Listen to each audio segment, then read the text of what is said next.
আমার নাম শিমু। শিমু, শিমু বয়স কত আপনার? আমার বয়স 35। 35 বছর বয়স। আপনি আমার এই অনুষ্ঠান অনেক দিন যাবৎ শুনছেন, প্রায় 5-6 বছর যাবৎ শুনছেন। কিন্তু যখন একেবারে প্রথম দিকে শুনতেন তখন কি ভাবতেন যে এই অনুষ্ঠানে একদিন আপনি অতিথি হবেন? না, এটা ভাবতাম না, শুনতে ভালো লাগতো তাই শুনতাম। রাইট। এবং মজার কিছু ঘটনা আছে ওনার অনুষ্ঠান শোনার, যেটা আমি অনুষ্ঠানটা শুরুর আগে ওনার কাছ থেকে শুনছিলাম। যাই হোক, সেটা আমি আপনাদের সঙ্গে শেয়ার না করে ওনাকে বরং ফ্লোর দিতে চাই। আমি আপনাকে বলবো যে একেবারে আরামসে গল্প করবেন আপনি, একেবারে নিজের বাড়িতে যেভাবে মানুষ গল্প করে, নিজের জীবনের ঘটনাগুলো বলে, দিল খুলে মন খুলে কথাগুলো বলবেন, ঠিক আছে? জি, শুরু করুন আপনি, ছোটবেলা থেকে যেখান থেকে মনে পড়ে। আমার ফ্যামিলিতে হচ্ছে আমরা 4 ভাই 4 বোন। আমার আব্বু হচ্ছে বিজনেস করতো।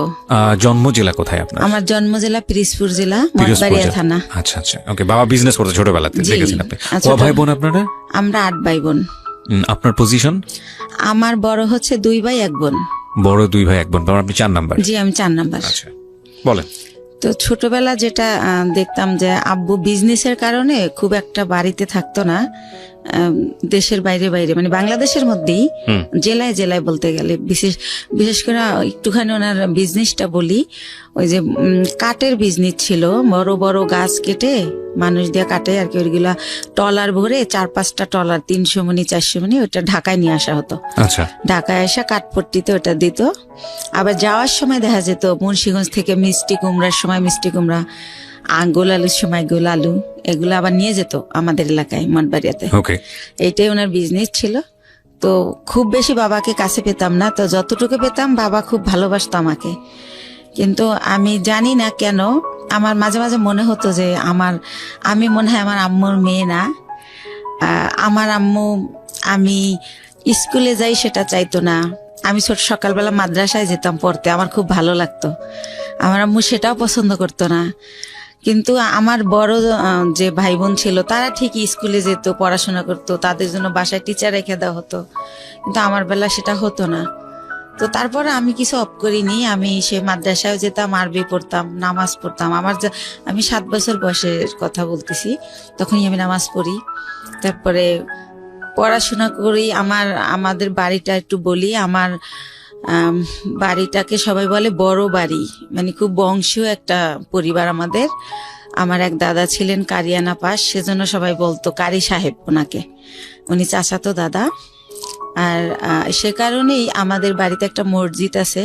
এই যে চ্যানেল আইতে রোজার সময় যে মসজিদের কারুকার্য দেখায়, সেখানে আমাদের মসজিদটা সারা বাংলাদেশের মধ্যে নাকি বিশ্বের মধ্যে, আমার এটা মনে নেই, পেপার আসছিল 10 নম্বর স্থান। এটা কি আপনাদের পারিবারিক মসজিদ? পারিবারিক মসজিদ, ছোট্ট একটা মসজিদ, বাট তার কারুকার্য আনকমন, অনেক আগের। সে কারণে এটা এভাবে হাইলাইট দেখানো হয়েছে। জি। তারপরে প্রাইমারি স্কুল আমাদের বাড়ির উপরেই। তো ওই স্কুলে আবার টিচার আমার ফুফুরাই, এরকম গভর্নমেন্ট স্কুল এটা। তো স্কুলে দেখা যেত আমি খুবই একটু মানে ছেলেদের মতো আমার চলাফেরাটা ছিল। যেমন অনেক টিফিনের সময় সবাই খাবার খেত, আমি কোন গাছে আমলকি হয়েছে, কোন গাছে এটা সেটা ফল পেরে আনতাম। তো এই জন্য স্যারদের খুব বকাও খাইতাম সবসময়।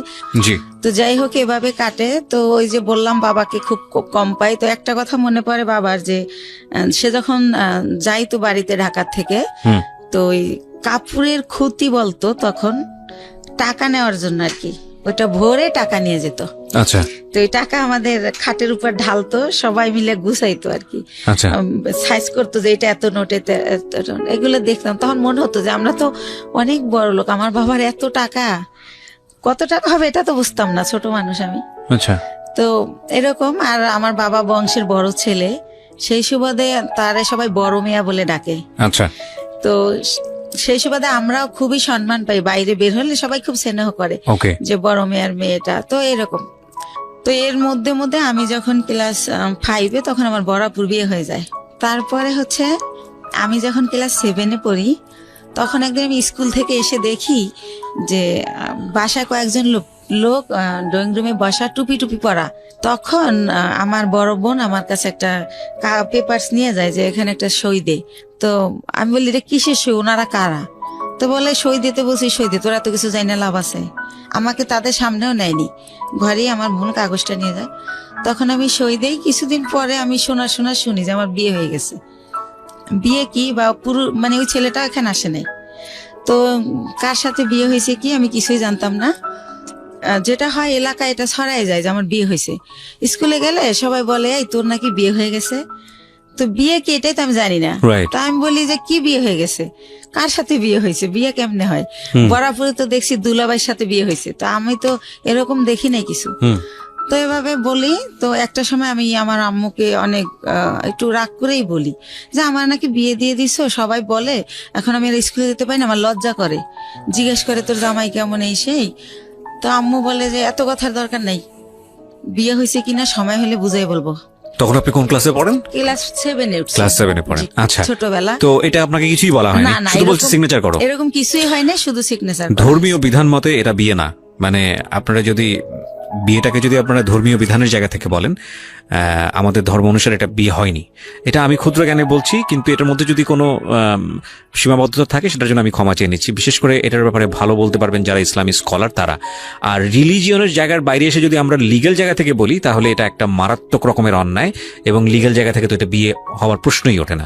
তো সেই জায়গাটা থেকে মেয়েটা যদি ক্লেইম করে যে আমার সাথে এরকম আচরণ করা হয়েছে, তাহলে পরিবারের প্রত্যেকটা সদস্য ফেঁসে যাবেন, আইনগতভাবে ফেঁসে যাবেন। এবং এই কথাগুলো আমি এই কারণেই বলছি যে বাংলাদেশের এখনো এই ধরনের ঘটনা ঘটে। প্লিজ এইসব জায়গা থেকে সাবধান থাকবেন। জি বলুন। তারপরে আম্মু তো এটার আমার কোনো ব্যাখ্যা দিত না। তো যখন আমার আব্বুকে আমি জিজ্ঞেস করি যে আব্বু বউ সাজে, শাড়ি পরে, দুইজন বর বউ থাকে, তারপরে বিয়ে হয়, তো আমার বলে বিয়ে হয়েছে, তো কই এগুলা তো কিছু করেন নাই।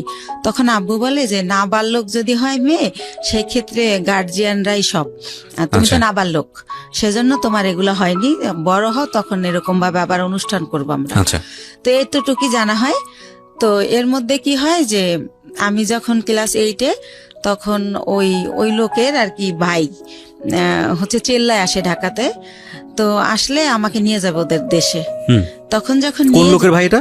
ওই আমার হাজবেন্ডের ভাই। হাজবেন্ডের নাম কি ছিল? হাজবেন্ডের নাম ছিল জাহিদ। আচ্ছা, তো জাহিদের ভাই মানে আপনার ভাসুর? জি, আমার ভাসুর। আচ্ছা। তো উনি আর কি আসে ঢাকাতে, তো আমাকে নিয়ে যাব না সাথে। তো আমার আবার একটা অভ্যাস ছিল, এটা ভুলে গেছি বলতে, যে ছোটবেলা খুব বেড়ানের শখ, কেউ গেলে তার পিছে পিছে চলে যেতাম। আচ্ছা। আব্বু কোথাও যেতে নিলে আব্বুর পিছে, হয়তো খালি গায়ে আমি, কিন্তু দৌড় দিতাম যে আমার নিয়ে যাও। তো শুনলাম একটা দেশে যাব, নতুন একটা দেশ, ওদের বাড়ি পাবনা জেলাতে। তো আমি খুব খুশি, তো ওনার সাথে গেলাম। তো যাওয়ার পরে গ্রামে যেটা হয়, সবাই শুনছে যে আমি জাহিদের ওয়াইফ। তখন সবাই বলে যে মেয়ে, এত সুন্দর একটা মেয়ে, ওই সময় তো ছোট ছিলাম, সুন্দর ছিলাম, তো এত সুন্দর একটা মেয়ে পাগলটার সাথে কিভাবে দিল এর বাবা মা। আবার মেয়েটার একাই পাঠাই দিয়েছে, কেউ আসে নাই। আচ্ছা, কিন্তু পাঠাইছে অন্য সেন্সে, এটা আমার বাবার ফ্রেন্ডের বাড়ি, ওই আচ্ছা। সেন্সে পাঠাইছে। আচ্ছা, কিন্তু লোকজন সবাই জানে যে বউ হিসেবে আসছে। বউ হিসেবে আসছে, এটা জানছে গ্রামের মানুষ। তো এভাবে বলে, আমি তো সেম পুকুরে ডুবাচ্ছি, দৌড়াচ্ছি, শ্বশুর বাড়ি, তো ওইরকম বুঝতেছি না। আচ্ছা। তো ওনারে মা ডাকতে হবে, তো সেইভাবে আগে আন্টি ডাকতাম, এখন মা ডাকি শাশুড়িকে। ওটা তো- বলে দিয়েছে যে ওনাকে মা ডাকবা? হ্যাঁ, বলে দিয়েছে। আপনি যে জিজ্ঞেস এখন করেননি? থেকে আমার আম্মু বলে দিছে ঢাকা থেকে, তুমি আগে যখন আসতো তোমার আঙ্কেলের ওয়াইফ আন্টি বলতা, আঙ্কেল বলতা, এখন বাবা আর মা বলবা। তো আপনি জিজ্ঞেস করেননি বাবা মা কেন বলবো? ওই যে বিয়ে হয়েছে তার ছেলের সাথে। না, কিন্তু সেটা তো আপনি তখনও জানেন না। জানি বলতে, সে তো মুখে বলতো যে বিয়ে হয়েছে। ও আচ্ছা আচ্ছা। ও, আপনিও প্রশ্ন করেননি যে ঠিক আছে বিয়ে মানে বিয়ে? ওকে, বিয়ে তো আমি আসলে ভাইয়া জানতো না, বুঝতেন না। জি, রাইট। তো তারপরে হচ্ছে আমি আমার শাশুড়িকে জিজ্ঞেস করি যে মা, সবাই যে বলে যে পাগলের কাছে বিয়ে দিছে, পাগলকে? তো বলে আরে ও হচ্ছে জাহিদের কথা বলে। তো আমি বলছি ওনারা সবাই পাগল বলে কেন? তো বলে ও হচ্ছে ঠিক মতো গোসল করে না, পুকুরে ডুবায়, মাঝে মাঝে খেলতে অন্য অন্য জেলায় চলে যায়, ফুটবল খেলে, তো সেজন্য সবাই পাগল বলে, মানে খুব ভালোভাবে থাকে না, অপরিষ্কার একটু থাকে। আচ্ছা। তো এইভাবে আমাকে যেটা বুঝালো, আচ্ছা। তো এইভাবে বুঝলাম, কয়েকদিন বেড়ালাম, তারপর আবার আমার আব্বু যাই নিয়ে আসলো আমাকে। তখনও জাহিদের সঙ্গে আপনার দেখা হয়নি? না, দেখা হয়নি। ওকে। ওনাকে আমি দেখিনি, তো আমি জানি না উনি কই, বা আমার ওই তো কিউরিসিটিও নাই। এক্স্যাক্টলি। তো আমি আবার ঢাকা চলে আসলাম। আসার পরে আমার ওই যে মাথার মধ্যে ঢুকছে গ্রামে যে একটা পাগলের কাছে আমার বিয়ে দিছে, ওইটা আমার মাথার থেকে আর সরতেছে না। আমি পড়াশোনা করতে পারতেছি না, স্কুলে যাইতে পারতেছি না, হয়তো ক্লাসে আসি ম্যাডাম কি বলতেছে আমি শুনি না, এরকম হয়ে যাচ্ছে। মানে কিরকম জানি। তো তখন এরকম হওয়াতে আমার আম্মু আব্বুকে বললো যে হয়েছে, ওদেরকে একটা বাসা টাসা ভাড়া নিয়ে আলাদা করে দাও, তোমার মেয়ে শুধু প্রশ্ন করে, পড়ালেখা করতে চায় না। আমার নাকি আমার আম্মুর নাকি ক্লাস 5 বিয়ে হয়েছিল, আমার আব্বু বড় টড় করে তারে সংসার করছে। তো আমার আম্মু বলতেছে আমার তো ক্লাস 5 বিয়ে হয়েছে, কই আমি তো তোর মতো করিনি, আর তুই তো আমার চেয়ে বড়, তুই তো 7 পড়িস। তো এরকম আমার ব্যাপারগুলো কেমন জানি লাগে, আমি কি করব বুঝতে পারি না, কার সাথে শেয়ার করব তাও বুঝতে পারি না। তো একটা সময় কি করে আমার আম্মু যে হাজবেন্ড বুঝানোর জন্য নাকি আমি জানি না, আমার একটা বাসা ভাড়া করে দেয়। আমি ক্লাস 8-এ বাসা ভাড়া করে ফার্নিচার দিয়ে ওনার সাথে আমারে দেয়, উনি আনে। এই প্রথম ওনাকে আমি দেখি, একটা অনুষ্ঠানও করে ঘরোয়া ভাবে নিজেদের আত্মীয় স্বজনের করে, ওই বাসাটা আমারে দেয়। মৌলবী পড়ে যে মৌলবী এনে যে কবুল বলতে হয় সেটা করিয়েছে আপনাকে? না। Very interesting. ওকে। তো তারপরে যেটা হলো, ওই দিন যেদিন অনুষ্ঠান করলো সেদিনও মিলাদের মতো করে করলো, হুজুর টুজুর ছিল ওনারা। তো যাই হোক, আর উনি পাগলটা ছিল কি পরে যেটা জানি গল্পে চলে আসবে, উনি সবসময় এরকম না, 24 আওয়ার্স এরকম তা না।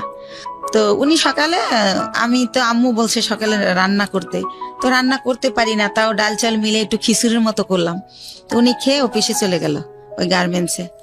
তারপরে এভাবেই করে, সে বাসায় আসে, খাওয়া দাওয়া করে, আমার সাথে তেমন কোনো কথা বলে না। এরকম পরের রাতে আবার দেখলাম কি, আমার একটা ছবির অ্যালবাম ছিল ফ্রেন্ডদের সাথে, কাজিনদের সাথে, ওইটা উনি টেনে টেনে ছেড়ে, তো ওই কাগজ ছেড়লে একটা আওয়াজ হয়, তো আমি ঘুমাই পড়ি কিন্তু ওই আওয়াজে জেগে যাই। তখন আমি বলি যে আপনি এগুলো ছেড়েন কেন, কি হয়েছে আপনার? এটা বলতেই সে আমাকে একটা চর মারে যে তুমি ছেলেদের সাথে ছবি তুলছো কেন? ছেলে মানে আমার কাজিনরা। আচ্ছা আচ্ছা। তখন আমি বলি তো কি হয়েছে, ও তো আমার খালাতো ভাই, আর আমরা তো একই বয়সের, একসাথে পড়াশোনা করছি, আমাদের বাসা থেকে পড়াশোনা করছে, তাই আপনি এমন করেন কেন, আপনি কি পাগল? আমি রাগ করে বলে ফেলি। তখন আমি ঠিক করি যে এর সাথে তো থাকা যাবে না, এভাবে কিভাবে থাকবো। তো ওই দিন রাত এভাবে কাটে, আমি সকালবেলা বাড়ি চলে যাই, গিয়ে আমার আম্মুকে বললে আমার আম্মু বলে তুমি বেশি চালাক, তোমাকে কে দেছে এই বুদ্ধি, কিসের পাগল, পাগল হলেও চাকরি করে কেমনে? হ্যাঁ, তো আমার সাথে সেই টর্চার শুরু হয়ে যায়। এরকম করে কি করব, তো আমি বলি যাই হোক আমি আর ওই বাড়িতে যাবো না, তো এইভাবে থাকি। তারপরে আমি ঠিক করি যে আমার কিছু একটা করতে হবে, আমি এই বাসায় থাকবো না, ওই বাসায় থাকবো না। তো আমাদের একটা পারিবারিক ডক্টর থাকে, পিজির অধ্যাপক, ওনার একটা ক্লিনিক দেয় মিরপুরে। তো আমি ওনার সাথে একদিন দেখা করে বলি আঙ্কেল আপনার এখানে আমার একটা কাজ দিবেন? তো বলে কি কাজ করবা তুমি, ছোট মানুষ? তো আমি বলি ওই যে প্রেশার মাপে কত কিছু করে, ইঞ্জেকশন দেয়, ওটা মানে শিখাবেন, আমি ওগুলো পারবো। তা আমি এইতে তো অনেকটা তো আর ছোট না। তো স্যার বলে, ওই আঙ্কেল বলে ঠিক আছে, এখানে চাকরি করলে আমাকে স্যার বলতে হবে, স্যার বলতে পারবা? হাসে আর বলে। আমি বলছি হ্যাঁ পারবো। তো ওইখানে কিছুদিন আমি শেখার পর আমি ওগুলো শিখে যাই। শেখার পরে আমার কিছু স্যালারি দেওয়া হয়, আর বেশি হচ্ছে আমার ভালো লাগে যে আমি ওইখানে টাইমটা পাস করতে পারি। আচ্ছা। তো এইভাবে এটা চিন্তা কি আপনি নিজের বাড়ি থেকে করছেন? হ্যাঁ, শ্বশুর বাড়িতে যাচ্ছেন না? থেকে না, ওই বাসায় আমি যাই না। তো বাবার বাড়ি থেকেই করছি, বাবার বাড়ির কাছেই, যেহেতু সেকেন্ড কলোনি থেকে মাজার খুব দূরে না। তো এভাবে করি। তো আমার বাবা জানতে চায় কেন করি, আমি বলি যে ডাক্তারি পোশাক, নার্সের পোশাক আমার ভালো লাগে, তো তাই করি, আমার খুব ভালো লাগতেছে। তো পড়াশোনার কি হবে? আমি না পড়াশোনা চলবে, সমস্যা নেই। তো এভাবে যাইতে থাকে। তো ওই লোকটা একেবারে অসুস্থ হয়ে পড়ে একটা সময়, মানে জাহিদ। আচ্ছা, আপনার হাজবেন্ড? হ্যাঁ, অসুস্থ হয়ে পড়লে ওনাকে অনেক জায়গায় ডাক্তার দেখানোর পর লাস্টে ওই ক্লিনিকেই ভর্তি করে। আঙ্কেলের ভর্তি করলে জিজ্ঞাসা করে আঙ্কেল যেটা কে, তখন বলে যে আমার হাজবেন্ড, মানে যার অধীনে আপনি চাকরি করছেন? জি জি। ওকে। তো আঙ্কেলের ক্লিনিক, আঙ্কেল ওটার মালিক আর কি। তো বলে যে ওর হাজবেন্ড। তো আঙ্কেল অবাক হয়ে যায় যে ওর আবার বিয়ে হলো কবে, আমি জানলাম না, আর এতটুকু মেয়ে বিয়ে দিয়ে দিয়েছেন, কি করছেন, এই সেই। আম্মুকে অনেক প্রশ্ন করে। তো তারপরে বলতেছে উনি আবার আমার চেয়ে তো অনেক সিনিয়র, 12-14 বছরের বড়, জাহিদ। জি। তো এই জায়গাটাই হচ্ছে আঙ্কেল আমার বাবা মাকে অনেক রাগই করে, যেহেতু পারিবারিক ডক্টর, সেভাবে একটা তাদের ভালো রিলেশন। তখন আমাকে সেই বলে যে তুমি হচ্ছে পরীক্ষা দিবা, স্কুল করতে হবে না, তুমি কাজ শেখো, তোমার ভবিষ্যৎ তুমি করো, এর কন্ডিশন ভালো না, কোন সময় কি হয়ে যায় বলা যায় না, স্যার আমাকে বলে। তখন আমি স্যার ডাকা শুরু করি যখন আমি ওখানে জব শুরু করি। তো তারপরে যেটা হয় যে আমার আব্বু ওনাকে ভারতে নিয়ে যায় ট্রিটমেন্টের জন্য, যেহেতু আমাকে বিয়ে দিয়ে ফেলছে। আর আমাদের ফ্যামিলিতে 2 বিয়েটা অ্যালাউ করা হয় না, বা ডিভোর্স এটা অ্যালাউ করতে পারে না। ওই যে বললাম আমার দাদা কারিয়ানা পাস। তো ওইখানে গেলে ওনার ধরা পড়ে যে ওনার বুকের একটা হাড় ভাঙা, ওনার এই মাথার কিছু রক, ছোট ছোট রক ড্যামেজ। তো এইভাবে অনেক কিছুই ধরা পড়ে যায় বাবার কাছে। তো বাবা আয়সা যখন আমার শ্বশুরের মধ্যে মারা যায়, তো শাশুড়িকে প্রশ্ন করে যে আপনার ছেলে এত দিক দিয়ে ড্যামেজ, তারপর আমার মেয়েটাকে কেন নিলেন? আমার এত সুন্দর মেয়েটা হরিণের মতো দৌড়াতো, সেই মেয়েটাকে এরকম করলেন, এখন কি করব আমি? আর ওখানে ডক্টর বলেই দিয়েছে যে এ সম্পূর্ণ সুস্থ হবে না, কিছুদিন ভালো থাকবে, আবার এটা হবেই, এটা সম্পূর্ণ সুস্থ হওয়ার মতো না। আচ্ছা, তো এভাবে নিয়ে আসে। তো এগুলো যখন আম্মুকে আমার আব্বু বলে, তখন আমি শুনতে পারি আড়াল থেকে। তখন আমি ঠিক করি যে না, আমার নিজের পায়ে নিজে দাঁড়াতে হবে। প্রিয় শ্রোতা, আমরা ছোট্ট একটা বিরতি ছিলাম, বলুন তারপর। তো এর মধ্যে ওইখান থেকে আসার পর উনি অনেকটা ভালো হয়। ভালো হলে আবার আমার এক ভাইয়া, পরিচিত ভাইয়া, ওনার বাড়ি উজিরপুর, উনি একটা গার্মেন্টসে জব করে। তো ওইখানে ওই জাহিদ আমি দুইজনই চাকরি নিই। তো এতে মধ্যে আমি ক্লাস 9-এ উঠি। তো আমি চাকরি নেই কোয়ালিটি হিসাবে। তো আল্লাহ রহমতে আমার হয়তো আর্ট নলেজ একটু ভালো। আমি অনেক 3 মাসের মধ্যে আমি যখন ঢুকি আমার 8,000 টাকা স্যালারি ধরে। 3 মাস পরে আমার স্যালারি 15,000 হয়ে যায়। আমার একটা লাইনের দায়িত্ব দিয়ে দেয়, লাইন শিপ বলে ওটাকে। তো এভাবে ও জব করে, আমিও জব করতে থাকি। তো ভালো এরকম। তো ওই মালিক ওইখানে আবার 3 বাইরের গার্মেন্টস। তো 3 ছাড়ই হচ্ছে আমারে এত ভালো জানে যে এক স্যার যখন আসবে না, অন্য স্যার কি করে আমি জানি বলি, এভাবে আমাকে করে আর কি, যে তুমি আমাদেরকে বলবা। তো এভাবে স্যাররা আমার এক্সট্রা কিছু টাকা দেয়, এমনিতে আমি চাই না, দেয়। আর আমি খুব কর্মঠ, খুব মন দিয়ে কাজ করি, এটা তাদের চোখে পড়ে। বা ডে বাই ডে আমি এত ইমপ্রুভ করি যে যারা 3 বছর চাকরি করে এত উন্নতি করে নাই। তো এভাবে স্যাররা খুবই ভালোবাসে আমাকে। তো এর মধ্যেই হচ্ছে আমার বেতন মোটামুটি 20,000-এর উপরে হয়ে যায়, এই এক্সট্রা টাকা নিয়ে, ওভার টাইম নিয়ে। এর মধ্যে ওই লোকটা আবার অসুস্থ হয়ে যায়, এমন অসুস্থ যে একদম হলুদ হয়ে যায়, একদম খারাপ অবস্থা হয়ে যায়। তো তখন আমার বাড়িতে নিয়ে যায় ওই মিরপুরে, নিয়ে আমার মা বোনেরা লতা পাতা জন্ডিস হিসাবে রস করে খাওয়ানো, ডাক্তার দেখানো, এগুলো করতে থাকে। এর মধ্যে ওই লোকের 3 মাস পর্যন্ত আমার কারণে মালিকে বেতন দেয় এমনি। আচ্ছা, যেহেতু আমারে ভালো জানে তারা মেয়ের মতো, সে কারণে বেতন দেয়। ওই লোককে মানে আপনার হাজবেন্ড? আমার হাজবেন্ড একই গার্মেন্টসে কাজ করতো? জি, একই গার্মেন্টসে কাজ করি। ওকে। এই যে আরো কিছু ওনার কিছু সিমটম ছিল। রাতের বেলা হঠাৎ করে, মানে আমি ঘুমের মধ্যে দেখতাম কি সে মানে ভৌতিক ভাবে আমার দিকে তাকায় আছে। ঘুমের থেকে উঠে, মানে ওনার দাঁতগুলো খুব বড় বড় ছিল, আর ওনার হচ্ছে উনি অনেক চেকন ছিল, অনেক লম্বা ছিল। তো উনি যখন খালি গায়ে এরকম করতো, মনে হতো ভূত। তো আমি খুব ভয় পেতাম। তো ভয় পেলে কি হবে, আমি আবার ছোটবেলা থেকে তো কোরআন পড়তাম, নামাজ পড়তাম। তো ওইভাবে আবার দোয়া টোয়া পরে আবার ঘুমাই যেতাম।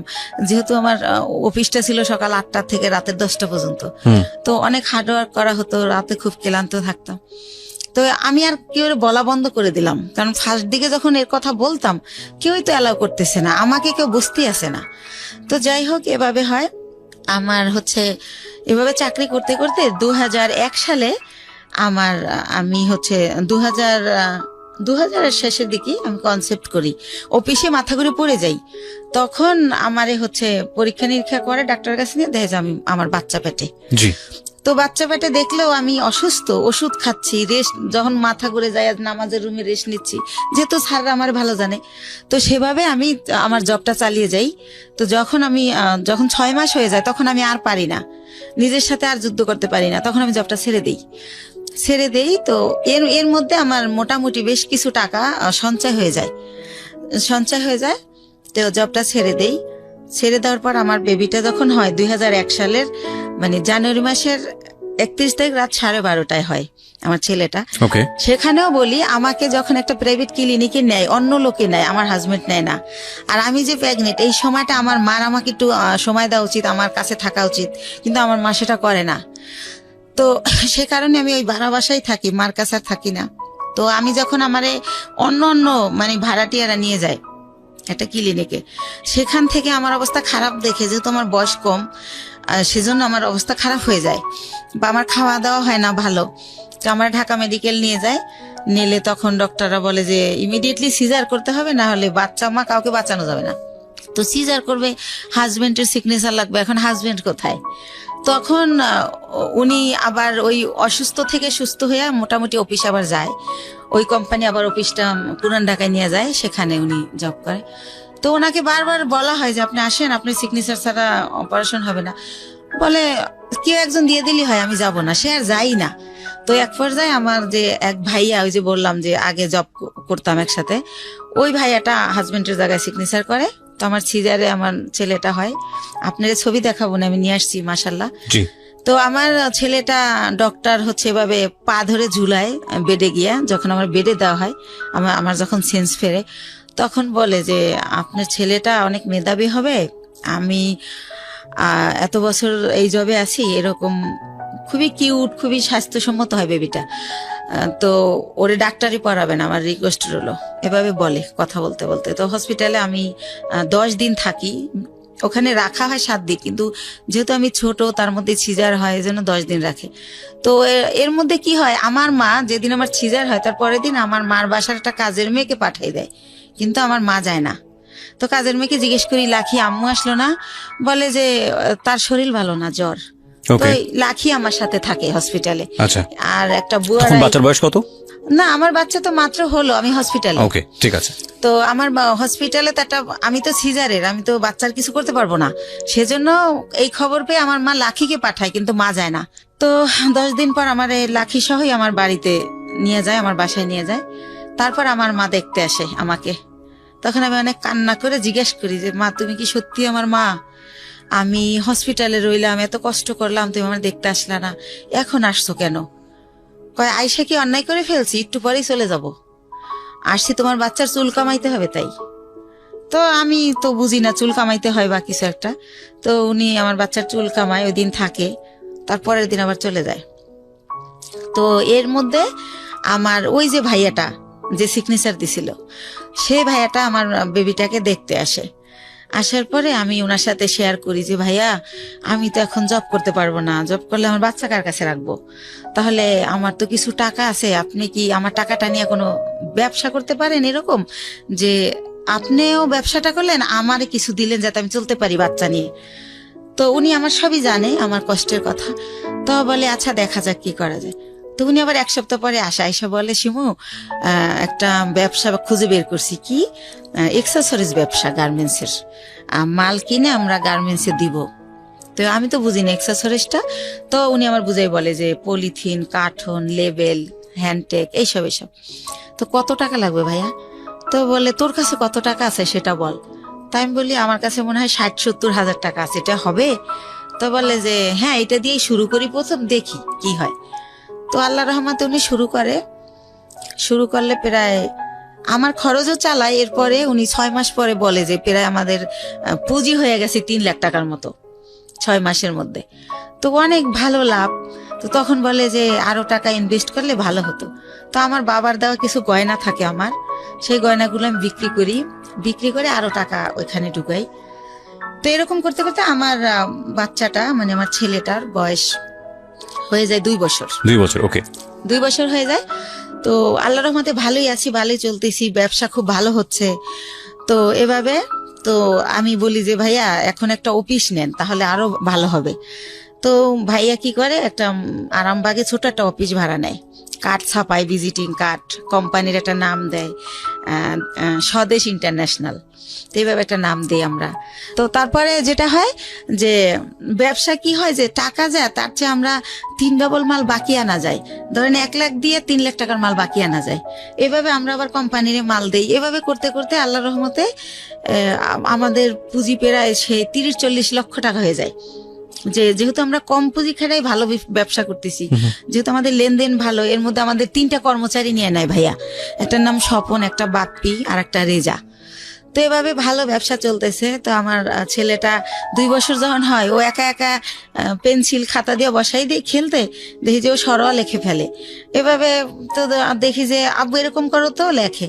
তো তখন আর ওরে আমি বলি আমার ভাইয়াকে যে ভাইয়া ওরে না স্কুলে দিয়ে দেই, কিন্ডার গার্ডেনে, ও তো লেখা শিখে গেছে। কয় দূর হবো এত তাড়াতাড়ি না। তো এরকম করতে করতে আমাদের বাসায় একটা ম্যাডাম ভাড়া থাকে পাশের ফ্ল্যাটে। তো ম্যাডামকে বলি, ম্যাডাম কয় ওর পরীক্ষা দেওয়া লাগবে না, এমনি নিয়ে যায় নাইসেন, ভালো হবে, এতে ওর শেখা হলো, সামনের বছর ভর্তি করবেন। তো এইভাবে নিয়ে যেতাম, আসতাম, ফিটার নিয়ে যেতাম ব্যাগে করে, ওর ফিটার খাওয়াতাম টিফিনে। তো এভাবে ওরা সবাই আদর করে, ওর নাম হীরামণি। তো ওর নাম হীরা, তো আদর করে সবাই হীরামণি ডাকে। তো এরকম একটা পজিশনে আমার বাবা শোনে যে আসলে আমার বেশ কিছু টাকা হয়েছে, আমি ভালো বিজনেস হচ্ছে আমার, আমি খুব ভালো আছি। তো আমার বাবা আমাকে বলে কি যে ওই যে কারি দাদু, সেই দাদু মারা গেছে, দাদুর ছেলেরা সব আমেরিকায় সেটেল, তো তাদের কিছু জমি বিক্রি করে চলে যাবে, একেবারেই কম দামে দিয়ে দিবে যদি নিজেরা নেয় যারা বেলাডের। তো আমার বাবা আমাকে বলে যে হচ্ছে এরকম জমি বিক্রি করবে, তো তুমি কি কিনবা? তো আমি ভাইয়ের সাথে আলাপ করি, তো ভাই বলে যে জমি তো আর কিনলে ফালানো যায় না, কিনতে পারিস যেহেতু কম দাম। তো মাত্র 1 বিঘে জমি, মাত্র 45,000 টাকা দাম। তো ওই 45,000 টাকা দিয়ে আমার বাবাকে আমি দেই, আমার বাবা জমিটা আমার নামে কিনে। আমি যাইও না, দেখিও না, ওই আমাদের পিরিজপুরে আর কি, মঠবাড়িয়াতে। তো এইভাবে আমার জমিটা হয়। তো এরকম এর মাঝে মাঝে ওই যে লোক, এর আর একটা কথা ভুলে গেছি, এরপরে কি হয়, আমার বেবিটার যখন বয়স 1 বছর, তখন সবাই বলে যে একটা বেবি হয়েছে, এখন ভালো হয়ে যাবে। তো উনি মাঝে মাঝে নাই হয়ে যায়, আবার চলে আসে, এভাবে আপ অ্যান্ড ডাউন চলতে থাকে। তো অনেকে বলে যে বিজনেসে ঢুকাইতে, তো আমি দেই না, কারণ তো ওনার তো ব্রেন ঠিক নাই, তো সেজন্য দেই না। যে না, উনি মাঝে মাঝে জব করে, আবার চলে যায়, আবার আসে। তো উনি কি করে, ঈদ যেমন প্রথম ঈদ আমার বেবি হওয়ার পরে, তো ঈদের দিন উনি হচ্ছে চান রাতের দিন, ওনার এক ভাগ্নে আমার এখানে জব করে, যেটার নাম বললাম রেজা, আর একটা থাকে ভাগ্নে আনোয়ার। তো চান রাতের দিন ওরা বাসায় আসছে, তো রাত অনেক হয়েছে। আমি বলি, এই তো আনোয়ারে জিজ্ঞেস করি, তোমার মামা বাসায় আসবে না? বলে না। আমি বলছি কেন, কোথায় গেছে? কয় ওনার এক ফ্রেন্ড আসছিল কুমিল্লা থেকে, সম্ভবত উনি কুমিল্লা চলে গেছে। তো এর আগেও একবার ফার্স্ট ঈদে এরকম করে, উনি চান রাতের দিন নাই হয়ে গেছে, তো উনি আবার কোরবানির আগে ব্যাক করে। এতদিন উনি কই ছিল জিজ্ঞেস করলে অ্যান্সার করে না। তো সেম কাহিনী আমার ছেলে হয়েছে, আমার ছেলের বয়স 1 বছর, আমার ছেলের ফার্স্ট ঈদ উনি এরকম চান রাতে আসে নাই। তো আমি বললাম যে আগে আসে নাই, সেটা একটা ব্যাপার ছিল, এখন তো একটা ছেলে আছে, তা উনি গেল কোথায়? তো এভাবে জানতে জানতে জানি যে উনি কুমিল্লা চলে গেছে। কিন্তু ওনার একটা ব্যাপার ছিল যে উনি কোথায় যেত এটা বলে যেত না কখনো, ওনার মনে হয়েছে উনি চলে গেছে, আবার কেন জানি মনে হয়তো উনি ব্যাক করতো, উনি এই টাইপের ছিল। তো এভাবে কিন্তু আমার বাবা ওই সম্পত্তিতে আমার নামের জায়গায় স্বামীর নাম ইউজ করতে হয়, কাগজের তো একটা আছে, ফর্মালিটি আছে সেই ক্ষেত্রে। তো এভাবে করতে করতে 2007 সাল খুবই ভালো চলতেছি। 2007 সাল হয়ে গেল, আমাদের বিজনেস আরো অনেক বড় হলো, সরকারিভাবে এলসি করা হলো। তো এভাবে করতেছি। এর মধ্যে হচ্ছে ওই যে ভাইয়া যে প্রধান ছিল বিজনেসের, সবকিছু দেখাশোনা করতো, ওনার নাম হচ্ছে দুলাল, ওনার বাড়ি উজিরপুর থানায়, সানুহার গ্রাম। তো ওনারে আমি আমার আপন ভাই, ব্লাডের চেয়েও বেশি, মানে ওনারে আমি অনেক রেসপেক্ট করতাম। উনি বাসায় আসলে আমার মনে হতো আমার ফ্লোরটা ভয়তে কাঁপে, কারণ মাথায় কাপড় না থাকলে বলতো মাথায় কাপড় নাই কেন, একটু হেসে কথা বললে, একটু জোরে হাসলে বলতো মেয়ে মানুষ এত জোরে হাসে কেন, বা এসে জিজ্ঞেস করতো 5 ওয়াক্ত নামাজ পড়ছিলি তো। খুব শাসন করতো, ইসলামিক মাইন্ডেড ছিল, চারিত্রিক বৈশিষ্ট্য খুব ভালো ছিল। তো ওনারা অনেক রেসপেক্ট করতাম। তো উনি ছিল আমার সবকিছু। কোথায় কি, আমি তো আর অত বুঝি না, মেয়ে মানুষ, বিজনেসটা উনি করতো, কিন্তু টাকা পয়সা যখন শর্ট পড়তো আমি ফ্রেন্ড সার্কেল দেখে দাঁড় করতাম, এরকম করে দিতাম, আবার ব্যাংক লোন করতাম, এরকম ভাবে চলতো। কখনো গহনা বিক্রি করতাম, এরকম চলতো। তো ভালোই। এর মধ্যে হচ্ছে 2007 দিকে উনি ফেরত আসলো ইভেন্ট, তখন আমি ওনাকে কোনোভাবেই রাখবো না। তো আমার বাবা মা সবাই বলল যে হচ্ছে শেষবারের মতো দেখো, এরপরে যদি চলে যায় তাহলে আর আমরাই ওনাকে কোনোভাবে আর অ্যালাউ করবো না। তো সেবার উনি 3 মাস ছিল। আচ্ছা, 3 মাস কোথায় যেত আপনি জানতেন না? না না না, একদমই জানতেন না। ওনার বাবা মাও জানতো না, উনি যখন বিয়ের আগে ভাবে নাই হইতো, আচ্ছা, জানতো না উনি কোথায় যায়। তো যখন হচ্ছে 3 মাস ছিল, এবার 3 মাস থাকার পরে উনি আবার নাই হয়ে চলে যায়। তো তারপরে হচ্ছে কি, উনি যখন চলে যায় এই 3 মাস থেকে, এই লাস্ট, ওনার পাটার আসবে না, এরপর আমি অন্য ইয়েতে যাব। তো উনি যখন চলে যায় তখন আমার আবার বেবি পেটে চলে আসে, সেকেন্ড বেবি। কিন্তু একটা কথা ভাইয়া বলে রাখি, মানে হাজবেন্ড ওয়াইফ এক জায়গায় যাওয়া, হাজবেন্ড ওয়াইফ কথা বলা, একসাথে খাওয়া, ওনার সাথে আমার এটা কোনোদিনও ছিল না। কিন্তু কি হতো, উনি আসলে ঘুমাতো আলাদা রুমে, কিন্তু হয়তো বা সকাল আজানের পরে বা আজানের আগে কোনো একটা টাইমে আমি ফিল করতাম যে উনি আমার বেডে আসছে।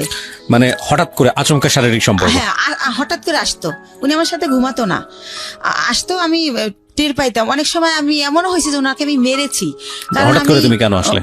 আমি ঘুমাইছি, বাচ্চাকে ঘুম পাড়িয়ে, বা আমার শরীর খারাপ, হঠাৎ করে ঘুমের মধ্যে, তো আমার খারাপ লাগতো, আমি ধাক্কা টাক্কা দিতাম এভাবে।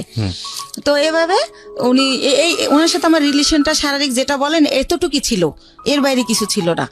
ভালো মন্দ কোনো কথা বলা ছিল না, কোনোদিনও ছিল না এটা। জি, সেকেন্ড বেবি আসলো। হ্যাঁ, সেকেন্ড বেবি আসলো। তো এখন আমি তো সেকেন্ড বেবি নেব না, কারণ আমি ফার্স্ট বেবির কারণেই আমি আমার জবটা ছেড়ে দিয়েছি, বিজনেসটাও মানুষ করতেছে।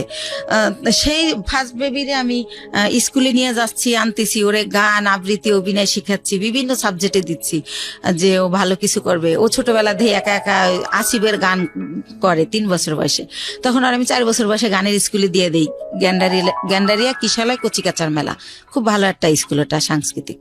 তো যাই হোক, ওরে নিয়ে আমি খুব বিজি, আমি তো বেবি নেব না। তো এখন বেবি মানে নষ্ট করার জন্য অনেক জায়গায় যাই, কেউ নষ্ট করতে পারে না, নষ্ট করে না। যে আপনার সিজারের বেবি এমআর করলে আপনার ইনফেকশন হতে পারে, বিভিন্ন রকম ভয় দেখায়। তো তারপর আমি হোমিও কিছু ওষুধ খাই, কেউ বলে কাঁচা আনারস খেলে নষ্ট হবে। তো যাই হোক, কোনোভাবে আমার বেবিটা নষ্ট হয় না, থেকেই যায়। থেকে যাওয়ার পরে ঠিক আছে, সেকেন্ড বেবি পেটে। তো এভাবে সেকেন্ড বেবিটা হয় 8 দিনে। ওই টাইমটাতে আমি অনেক অসুস্থ থাকি, এতটা অসুস্থ, 8 দিনে আমার 2 মাস থাকতে হয় হসপিটালে। তো ওই টাইমটাতে 2 মাস আমি যখন থাকি, ওই যে আমার ভাইয়া, সে আমার ব্যবসার টাকা দিয়ে তার ভাইকে বিয়ে করায়, তার বোনকে বিয়ে দেয়। এরকম করতে করতে আমি, আমার কর্মচারী যারা, তারা আমাকে জানায় যে ম্যাডাম, আপনার কিন্তু ঘরের ইন্দুরে বান কাটতেছে, আপনি কিন্তু শেষ হয়ে যাচ্ছে সব, টেরও পান না আপনি। তো আমি বুঝি না, ইনডাইরেক্টলি বলা এত কথা আমি বুঝি না। এই ভাইটা কে ছিল আপনার? ওই যে আমার যে বিজনেস করতো, টাকাগুলো আমি দিতাম, বাট সে বিজনেসটা আপন ভাই তো না? না না। তাহলে উনি আমাকে বোন ডাকছিল, আর আমার বড় ভাইয়ের নামে ওনার নাম। ওকে, সেই সুবাদে ওনার আমি ভাই বলি। ঠিক আছে। তো এইভাবে, তো আমি এগুলো শুনলে ওনার আমি এত বিলিভ করি যে এত বছর সে আমার বিজনেসটা, সে 60,000 টাকা পুঁজি থেকে আল্লাহ রহমতে এখন 40-50 লক্ষ টাকার বিজনেস, সে যদি আমার ভালোই না বাসতো এটা তো হতো না। আর আমার ছেলেটাকে প্রচন্ড রকম ভালোবাসে, মানে সে ডিউটিতে থাকলেও বারবার ফোন দিয়ে জিজ্ঞেস করে। ওই এর মাঝে যখন ফোন বের হয়, সে আমার ফোন কিনে দেয় আমার ছেলের খবর নেওয়ার জন্য, আমি ফোন ইউজ করি, এরকম অনেক কিছু হয়ে যায়। তো যাই হোক, একটা সময় কি হয় যে 2011 সালের দিকে সে আমার শুধু বলতে থাকে আমার বিজনেসে লস, সিগনেট তোমার টাকা মেরে দিছে, অমুক জায়গায় এত লাখ টাকা, অমুক জায়গায় 7 লাখ 3 লাখ, এগুলো বলে। আমি যে ফ্ল্যাট ভাড়া দিব, সে আমার ভাড়াও ঠিক মতো দিতে পারতেছে না। আচ্ছা, এর কারণ হচ্ছে যে সে টাকাগুলো অন্যদিকে খরচ করতেছে। এর মধ্যে আমি বাপ্পির কাছে জানতে পারি সে গুলশান বনানীতে একটা ফ্ল্যাট কিনে ফেলে। প্রিয় শ্রোতা, আমরা ছোট্ট একটা বিরতি নেব, আর এই ফাঁকে আপনাদেরকে বলে নেই, ঢাকা এফএম এর পেজটিতে আপনারা আসতে পারেন। আমাদের পেজটির ঠিকানা www.facebook.com/iLoveDhakaFM, iLoveDhakaFM।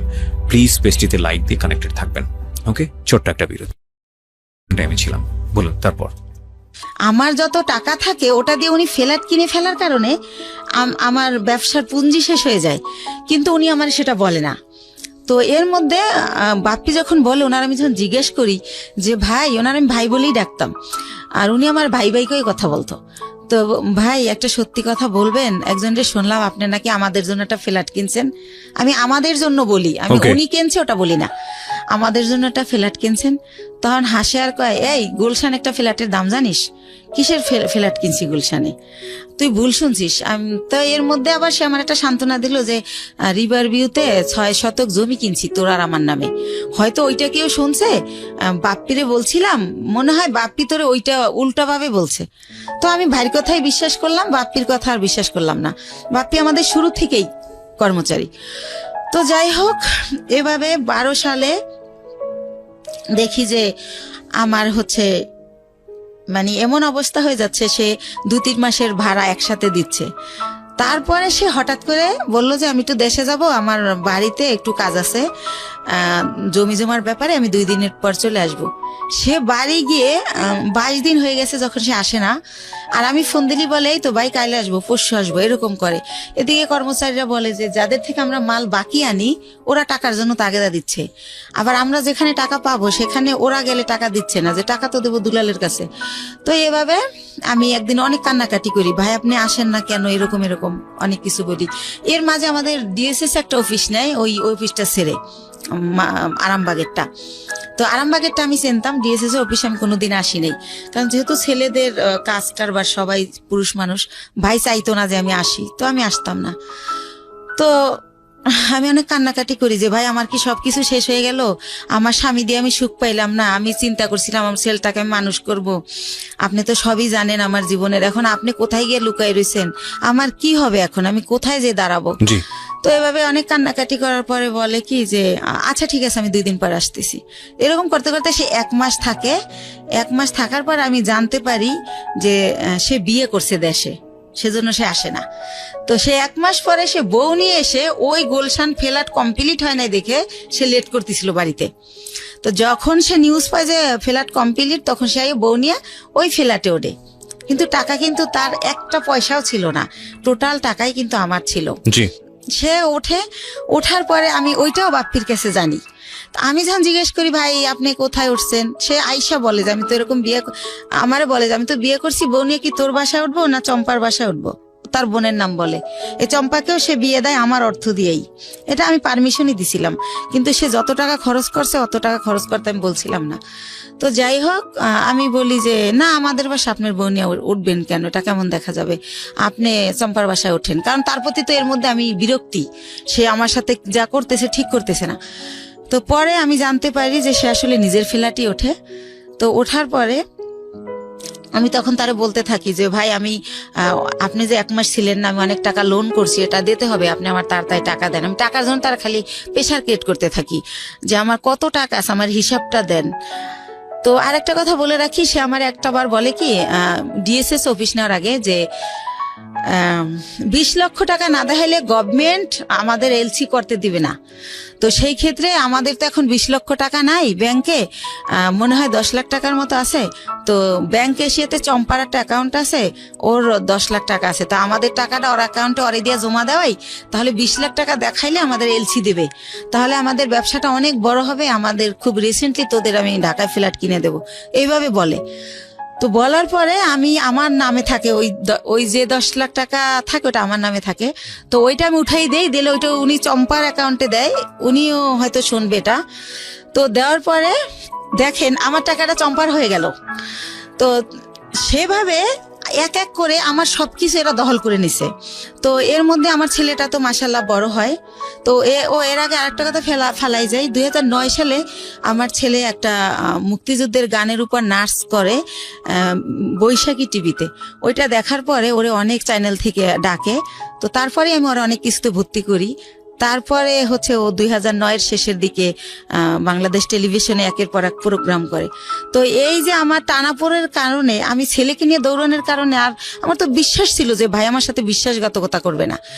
তো এইভাবে আমার ছেলের এই যে গান অভিনয় করে, নাটক বড় ছেলেটা করে দিই। ঠিক আছে, বড় ছেলে না দুই ছেলে, বড় ছেলেটা, ছোটটা না, ছোটটা ঘরেই থাকে, ওরে কোথাও নেই না, ও হয় ছোট, ওর ওই হিস্ট্রি বলবো না, চোখ ফোটে না, 7 মাসের সময় বের করে ফেলতে হয় আমার অসুস্থতার কারণে। কেন বলবেন, এটা আপনার লাইফের অনেক বড় পার্ট। এবং এই অপ্রাপ্ত বয়স্কে যে বাচ্চাটা হলো, এই বাচ্চাটার জন্য তো ভবিষ্যৎ অন্ধকার হয়ে যাওয়ার মতো অবস্থা, এবং আপনার জন্য সেটা অনেক বড় রিস্কি ছিল বলেছেন আপনি। ইনফ্যাক্ট এতটুকু বলা ঠিক আছে। আচ্ছা ঠিক আছে। তো যাই হোক, আমি বলছিলাম না যে 2 মাস ছিলাম হসপিটালে, তো এই জন্য ছোট ছেলেটাকে কোথাও নেও না, কিছু শিখাইও না, বড় ছেলেটাই।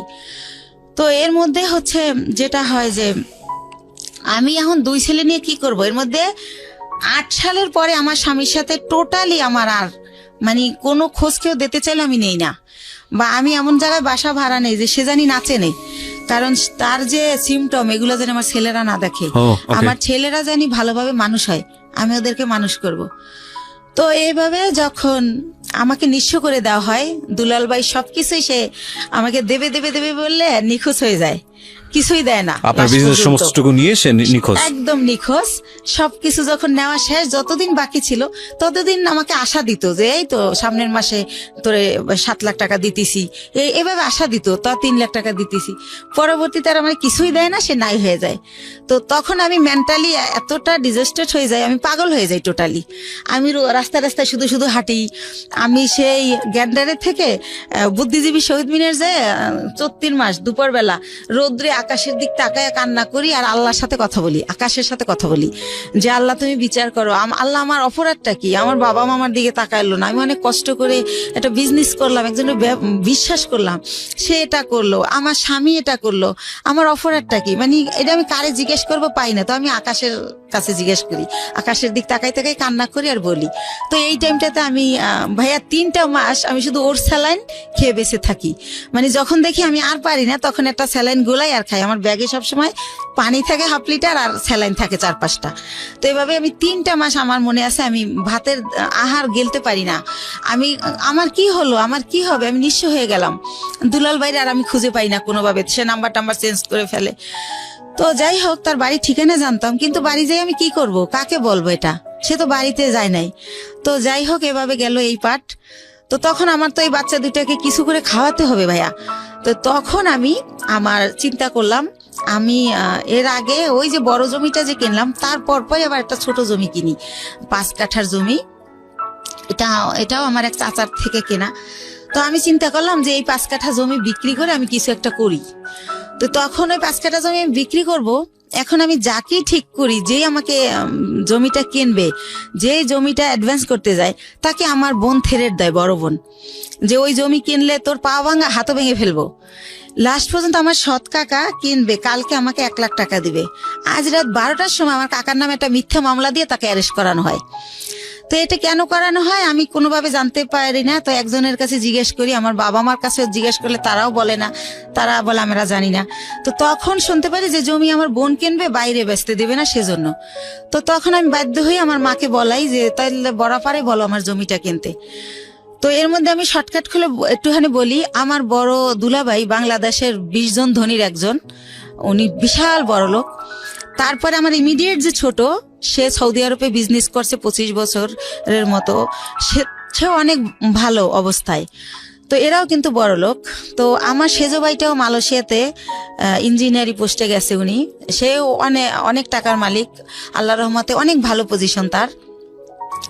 অথচ এই যে আমি যখন তাদেরকে জানালাম যে এরকম দুলাল আমার সব মেরে পলাই গেছে, এখন আমার মৃত্যু ছাড়া উপায় নাই, আমার ঘরে ভাত নাই, আমার ঘর ভাড়া দেওয়ার মতো টাকা নাই, মানে এগুলো যখন প্রকাশ করলাম, তারা আমাকে খুব অপমানজনক কথাবার্তা বলল সবাই। মানে কোনোভাবে কেউ 5 টাকা দিয়ে আমাকে হেল্প করলো না। তো তারপর আমি ডিসিশন নিলাম জমি বিক্রি করার। এখন আমার বোন জমি কিনবে, কিন্তু সে কিন্তু আমাকে 5,000 টাকা দিয়ে হেল্প করলো না। তো যাই হোক, আমি বাধ্য হয়ে রাজি হলাম তাকে জমিটা দেওয়ার জন্য, মাকে দিয়ে বলালাম। তারপরে আমি গ্রামে গেলাম, তারপরে সে একজনকে দিয়ে জিজ্ঞেস করাইলো আমি জমির দাম কত চাই। তা আমার মা আমার শিখিয়ে দিল, তুমি বইলো যে আপা তোমার যা ইচ্ছা তাই দিও, তাহলে তুমি বেশি পাবা, দাম টাম চাইও না। তো আমার মার কথাই আমি আমার বোনকে বলি, ওই যাকে দিয়ে বলায় তাকে বলি। তো পরের দিন আমাকে রেজিস্ট্রি করতে নিয়ে যায়, আমার কিন্তু 1 টাকাও দেয় নাই, বা কতটুকু জমি বা কত দাম কিছুই বলে নাই। তো ম্যাজিস্ট্রেট যখন জিজ্ঞেস করে আমি বলি যে হ্যাঁ টাকা বুঝে পাইছি। তো উনি আসার পর আমাকে মাত্র 1 লক্ষ টাকা দেয়, দিয়ে বলে যে তোর জমির দাম হচ্ছে 2,35,000, তো আর 1,35,000 টাকা আমি 15 দিন পরে দেব। তো আমি 1 লাখ টাকা নিয়ে ঢাকায় চলে আসি। কিন্তু ওই যে দুলাল আমার টাকা দেয় না, আমি বাসা ভাড়া ছিলাম, ওই বাসা ভাড়া বেজে যায়, তারপরে ঋণ করে খাই ফ্রেন্ডদের কাছ থেকে, ছেলের খরচ করি স্কুলের। তো এভাবে ওই টাকা ঋণ দিতেই চলে যায় 1 লাখ।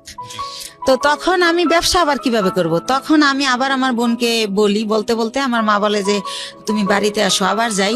তখন আমার বোন আবার আমাকে 1 লাখ টাকা দেয়, দিয়ে বলে যে এই 35,000 টাকা বাকি আছে, এইটা তুই চাবি না, ফোন করে কখনো বলবি না, আমার যখন হবে আমি তোরে ফোন করেই বলবো, তখন তোরে দিয়ে দেব।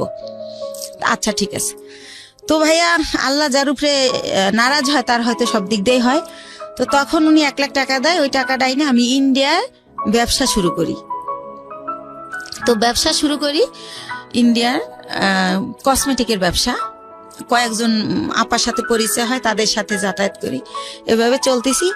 হঠাৎ করে আমার ব্যাক পেন শুরু হয়, আমি উঠতে পারি না, বসতে পারি না, খুব যন্ত্রণা। তো বাংলাদেশে যখন ডাক্তার দেখাতে দেখাতে পরীক্ষা নিরীক্ষার পর যেটা বলে যে আমার একটা কিডনি ড্যামেজ হয়ে গেছে। ওহো, তো একটা কিডনি ড্যামেজ কত হয়ে সালের ঘটনা? গেছে। এটা কত সালের ঘটনা? এটা হচ্ছে 13 সালের ঘটনা। 13 সালের ঘটনা। তো ড্যামেজ তখন তো আপনার জাহিদের সঙ্গে যোগাযোগ সম্পূর্ণ off। সম্পূর্ণ off। কোথায় আছে, কি করছে, আমি কিছু কিচ্ছু জানেন না। জানি না, না। তো তখন আমার ড্যামেজ হয়ে গেল। তো আমার আত্মীয় স্বজনকে আমি ব্যাপারটা জানাই, মানুষ দিয়ে জানাই। কিন্তু ভাইয়া কষ্টের কথা হলো, আমার এক সৎ ফুফুর ক্যান্সার হয়েছিল, তাকে কেমো দেওয়ার জন্য আমার বোন প্রতি মাসে তার কেমোর খরচটা দিত। কিন্তু বাইরের মানুষের দেয়, যে ওর মেয়ে বিয়ে হয় না, বিয়ে দিয়ে দেয়, যার যা লাগে দেয়। কিন্তু সে আমাকে কোনোভাবে হেল্প করলো না। হেল্প না করলে আমার যে পুঁজিটা ছিল ওইটা দিয়া, আরেকটু বলি, তো বাংলাদেশে বলে ড্যামেজ হয়ে গেছে। তো আমার অনেকে বলে যে ইন্ডিয়ার ডাক্তার ভালো, ইন্ডিয়াতে দেখাও। তো ইন্ডিয়া দেবী সেটি নামের একটা হসপিটাল মুকুন্দপুরে, সেখানে আমি দেখাই। ডক্টর বুজুরিয়া, উনি কিডনি বিশেষজ্ঞ ছিলেন। তো উনি পরীক্ষা নিরীক্ষার পর বলে যে আপনার কিডনি ড্যামেজ হয় না, এটা মিথ্যা রিপোর্ট, আপনার কিডনি ছোট হয়ে গেছে, একটা কিডনি একটু ছোট হয়ে গেছে, আপনি বেশ কিছুদিন অনাহারে ছিলেন, খাবার দাবার খাইতেন না, সেই জায়গা থেকে এটা হয়েছে। তো আপনি ঠিক মতো খাবেন, পানি খাবেন, আর প্রস্রাবে ধরলে লেট করবেন না। আর ওষুধ দেয় 3 মাসের।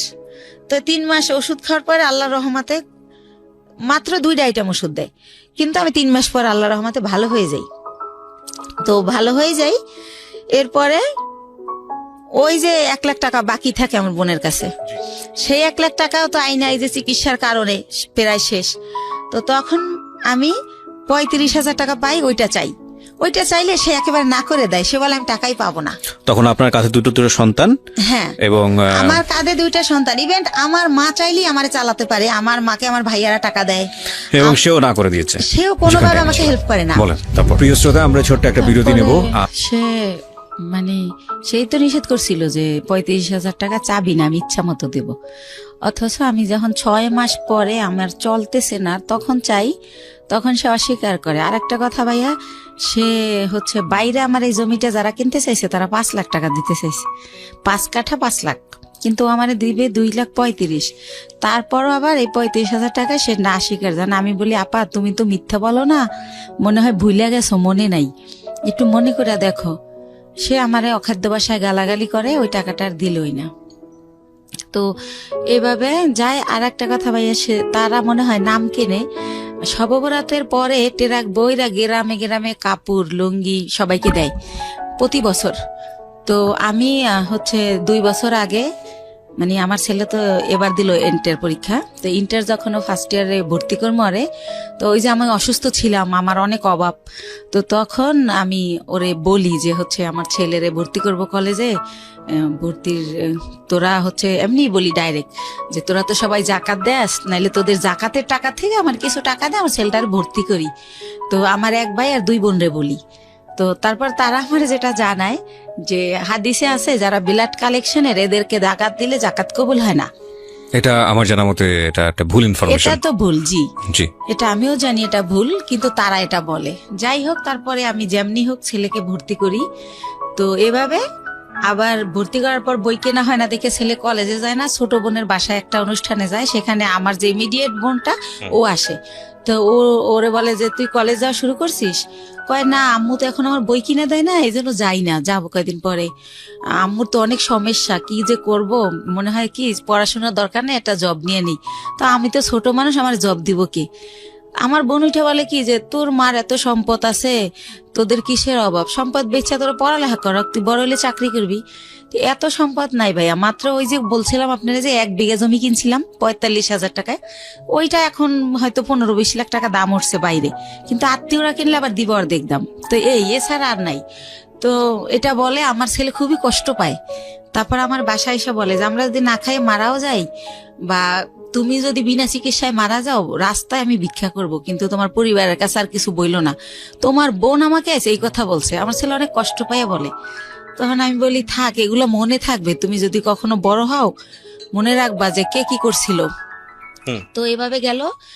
তো আমার হচ্ছে এই হচ্ছে আমার বোনদের অবস্থা। ইভেন্ট তারা কোরবানি দেয়, আমার বড় বোন।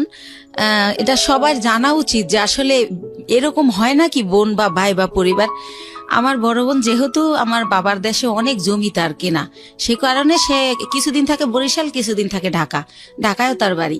তো সে ঢাকায় একটা গরু কোরবানি দেয়, একটা দেয় হচ্ছে আমার বাবার বাড়িতে, একটা দেয় আমার গ্রামের এক কিনারে হচ্ছে একটা হাই স্কুলে বিলিয়ে দেয়। অথচ আমি আপন বোন, আমারই কিন্তু 2 কেজি গোশ দেয় না যে আমার বাচ্চারা কি খাবে। বা এই যে গ্রামে বইরা ট্রাক বইরা কাপড় দেয়, কোনো সময় বলে না 2000 টাকা দিলাম তোর 2 ছেলের 2টা শার্ট কিনে দিস।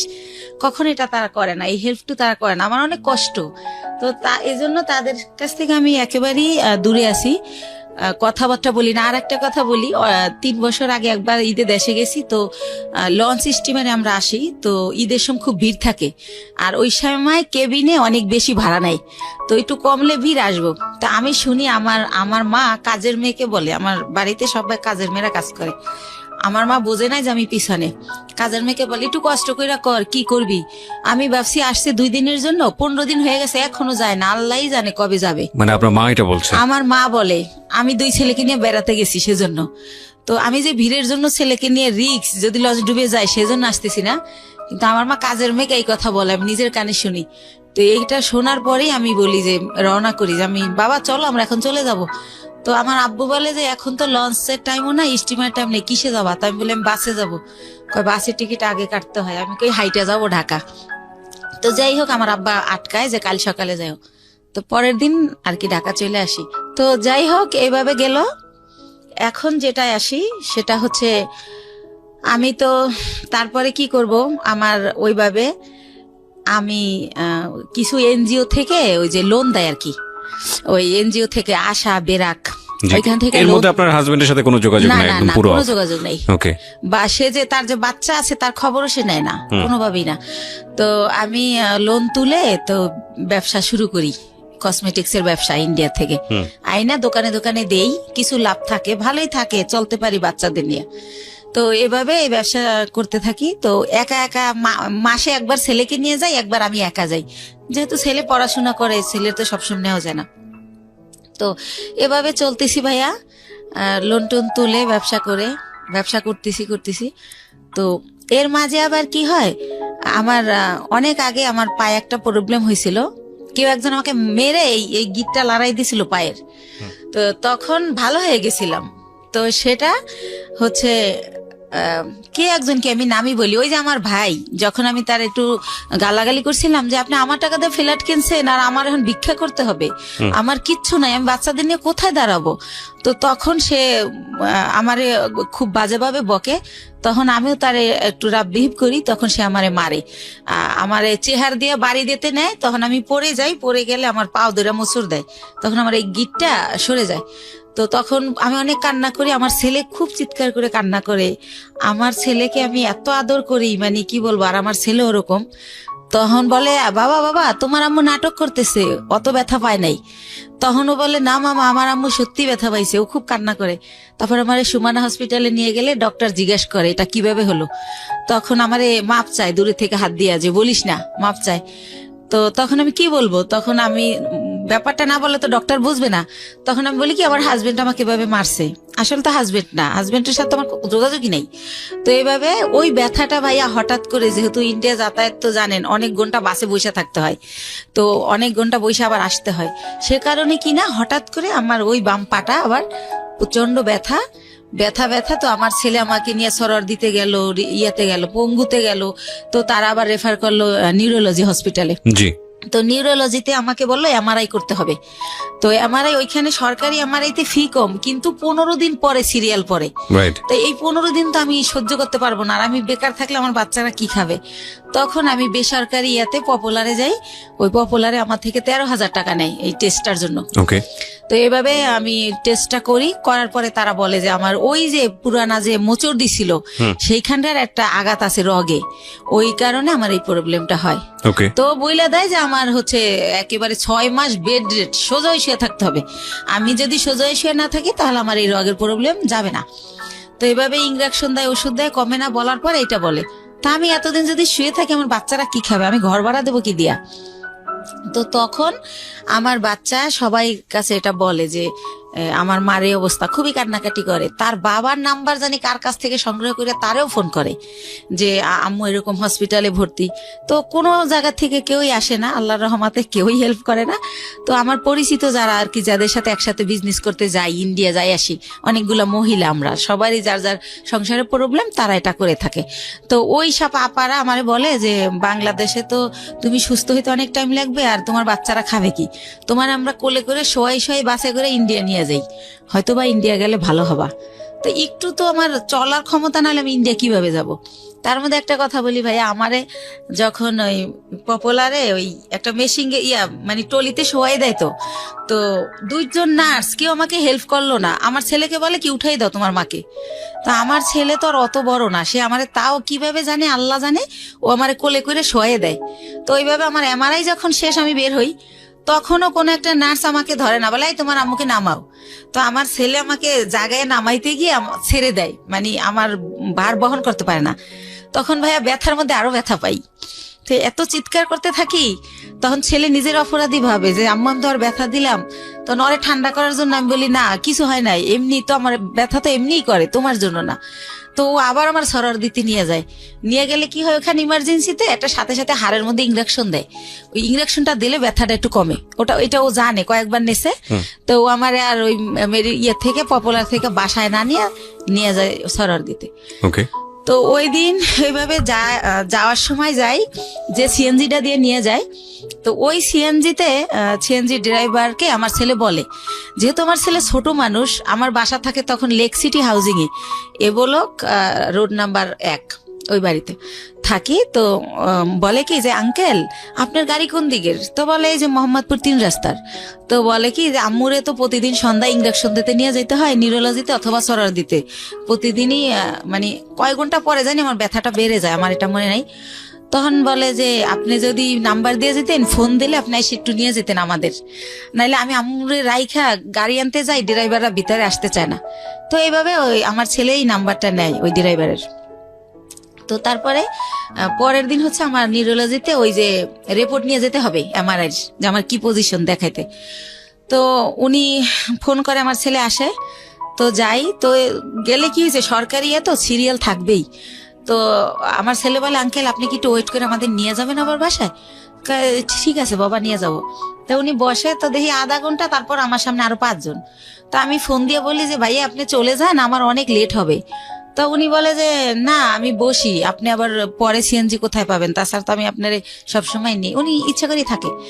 তারপরে হচ্ছে এই লোকটা কি করে যে বসে থাকে। তো আমার যখন সব কাজ শেষ আমি আসি, তো আমি তো হুইল চেয়ারে থাকি, তখন আমি পায়ে হাঁটতে পারি না ভাইয়া, হুইল চেয়ারে আসি ওই গাড়ি পর্যন্ত। এখন ওই গাড়ি পর্যন্ত হুইল চেয়ার নামানো যাবে না, সিঁড়ি।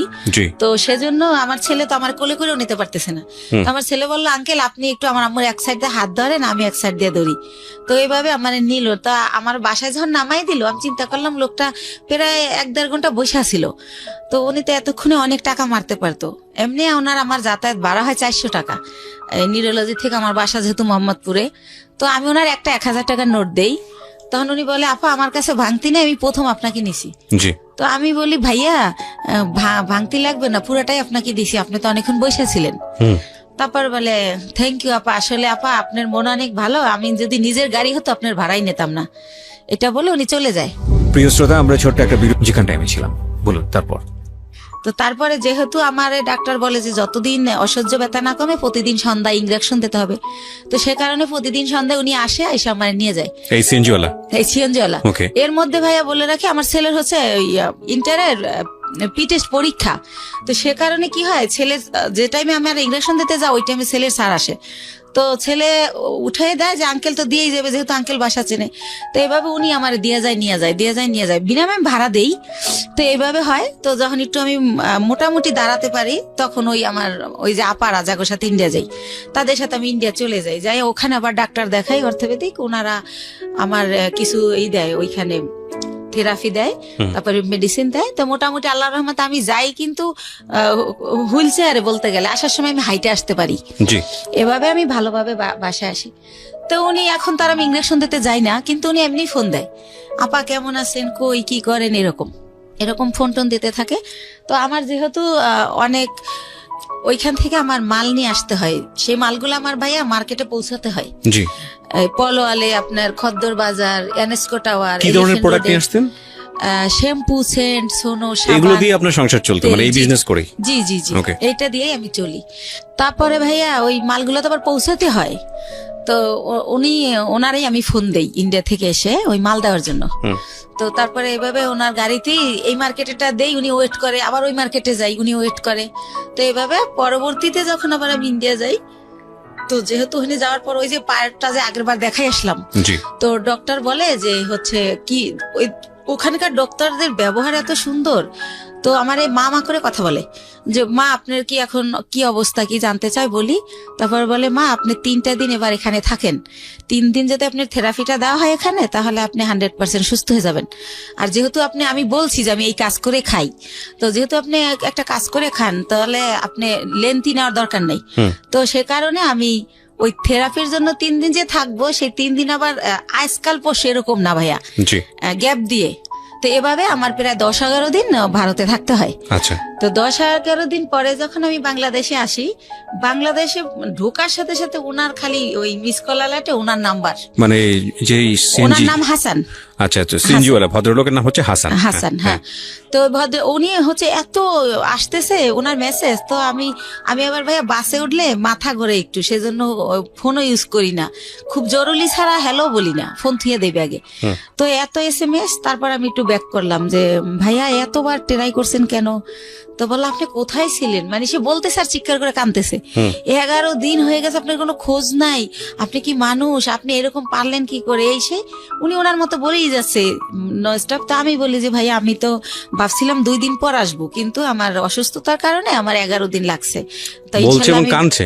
হ্যাঁ, উনি আচ্ছা। বলতে স্যার কাঁদতেছে, Okay. ওনার নাকি অনেক কষ্ট হচ্ছিল, উনি খুব মিস করছিল, উনি আমার বাসার সামনে যে ঘুরে আসতো, এভাবে বলতেছে।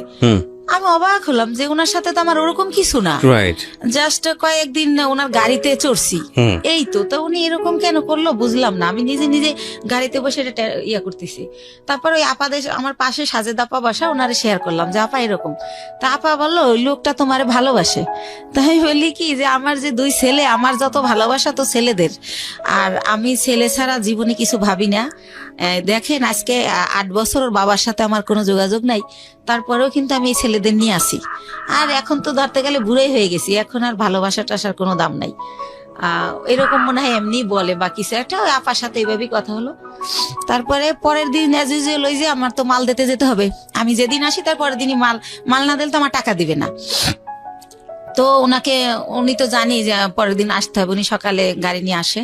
তো আমি বলি ভাইয়া আমার খুবই টায়ার্ড লাগতেছে, আপনি আমার দোকানগুলো তো চেনেন, স্লিপগুলো আমি দিয়ে দেই, আপনি মালগুলো দিয়ে আসেন, আপনার যা ভাড়া হয় আমি দিয়ে দেবো।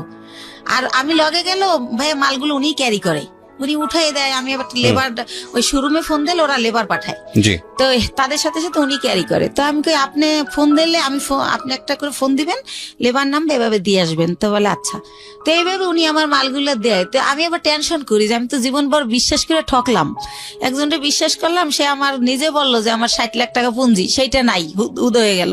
আচ্ছা, আবার এখনই আবার আমার এই কয়টা টাকা লয়ে যদি ফলাই যায় আমি কি করব, রাইট, এভাবে টেনশন করতেছি। কিন্তু আবার প্রতিটা মালিককে আমি বলে রাখছি যে আমার লোক গেছে ওই সিএনজি ওয়ালা, তো মালটা দেওয়ার পর আমারে জানাবেন পুরো মাল বুঝাই দিছে কিনা স্লিপের।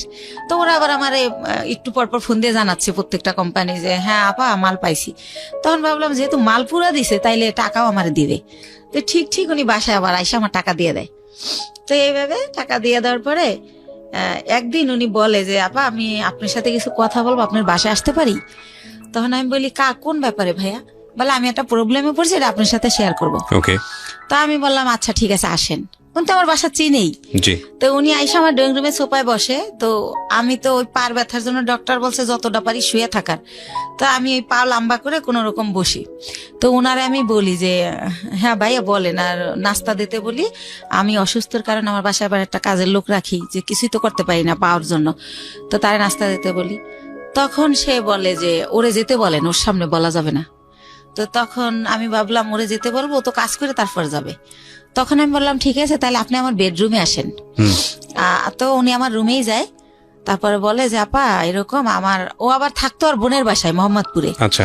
আর বলে রাখি ওর বোন জামাই হচ্ছে একটা গভর্নমেন্ট জব করতো সমাজ কল্যাণ অধিদপ্তরে, ঘুষ নিছে, সে কারণে ওনার জবটা চলে যায়। তারপরে সে কি করে, তার কাজ হচ্ছে মানুষের জব দেবে বলে টাকা নেয় 8 লাখ 10 লাখ, যে গভর্নমেন্ট জব দেবো আমি, গভর্নমেন্টের অমুক সচিব, মিথ্যাচার করে।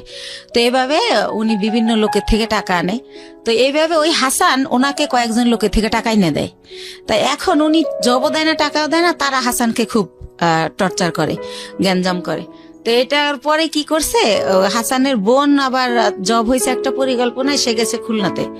তো বোনের বাসা খালি, এ শুনে ও আবার ওই খালি বাসায় আসে, আইসা থাইকা সিএনজি চালায়। এটা আমি আগে জানতাম, আমার কথায় কথায় বলছিল। তো ওই দিন যেটা নতুন বলে সেটা হচ্ছে যে ওরে নাকি ওর 2টা ফ্রেন্ড নিচে আইসা ফোন দেয় যে তোর বাসা তো খালি, তোর বাসায় কি একটু আসা যাবে? তো উনি আমার যেটা বলছে, তা ওনারা বলে যে হ্যাঁ, ও বলে যে হ্যাঁ আয়, সমস্যা নেই। তো উনি যখন গেট খোলে, ওনারা থাকে 4 তলায়, তখন দেখে 3টা ছেলে সাথে একটা মেয়ে। তখন বলে মেয়েটাকে, কয় আমাদের ফ্রেন্ড। কয় তুই তোরা মেয়ে নিয়ে আসছিস কেন, তোরাতে কেউ দেখলে দারণ টারণ দেখলে আমার বোন জামাইকে বলে দেবে আমার অবস্থা খারাপ। তো বলে না, তোরাতে কেউ দেখবে না, আমরা আবার আধা ঘন্টা পর চলে যাব।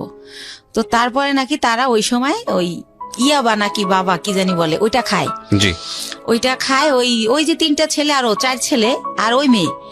তো ও নাকি জীবনে এটা কোনোদিন খায় নাই, ওই দিন ফার্স্ট ওই মেয়েটা ওরা জোর করে খাওয়ায় যে আমি মেয়ে মানুষ খাই, তুমি ছেলে কেন খেতে পারবে না।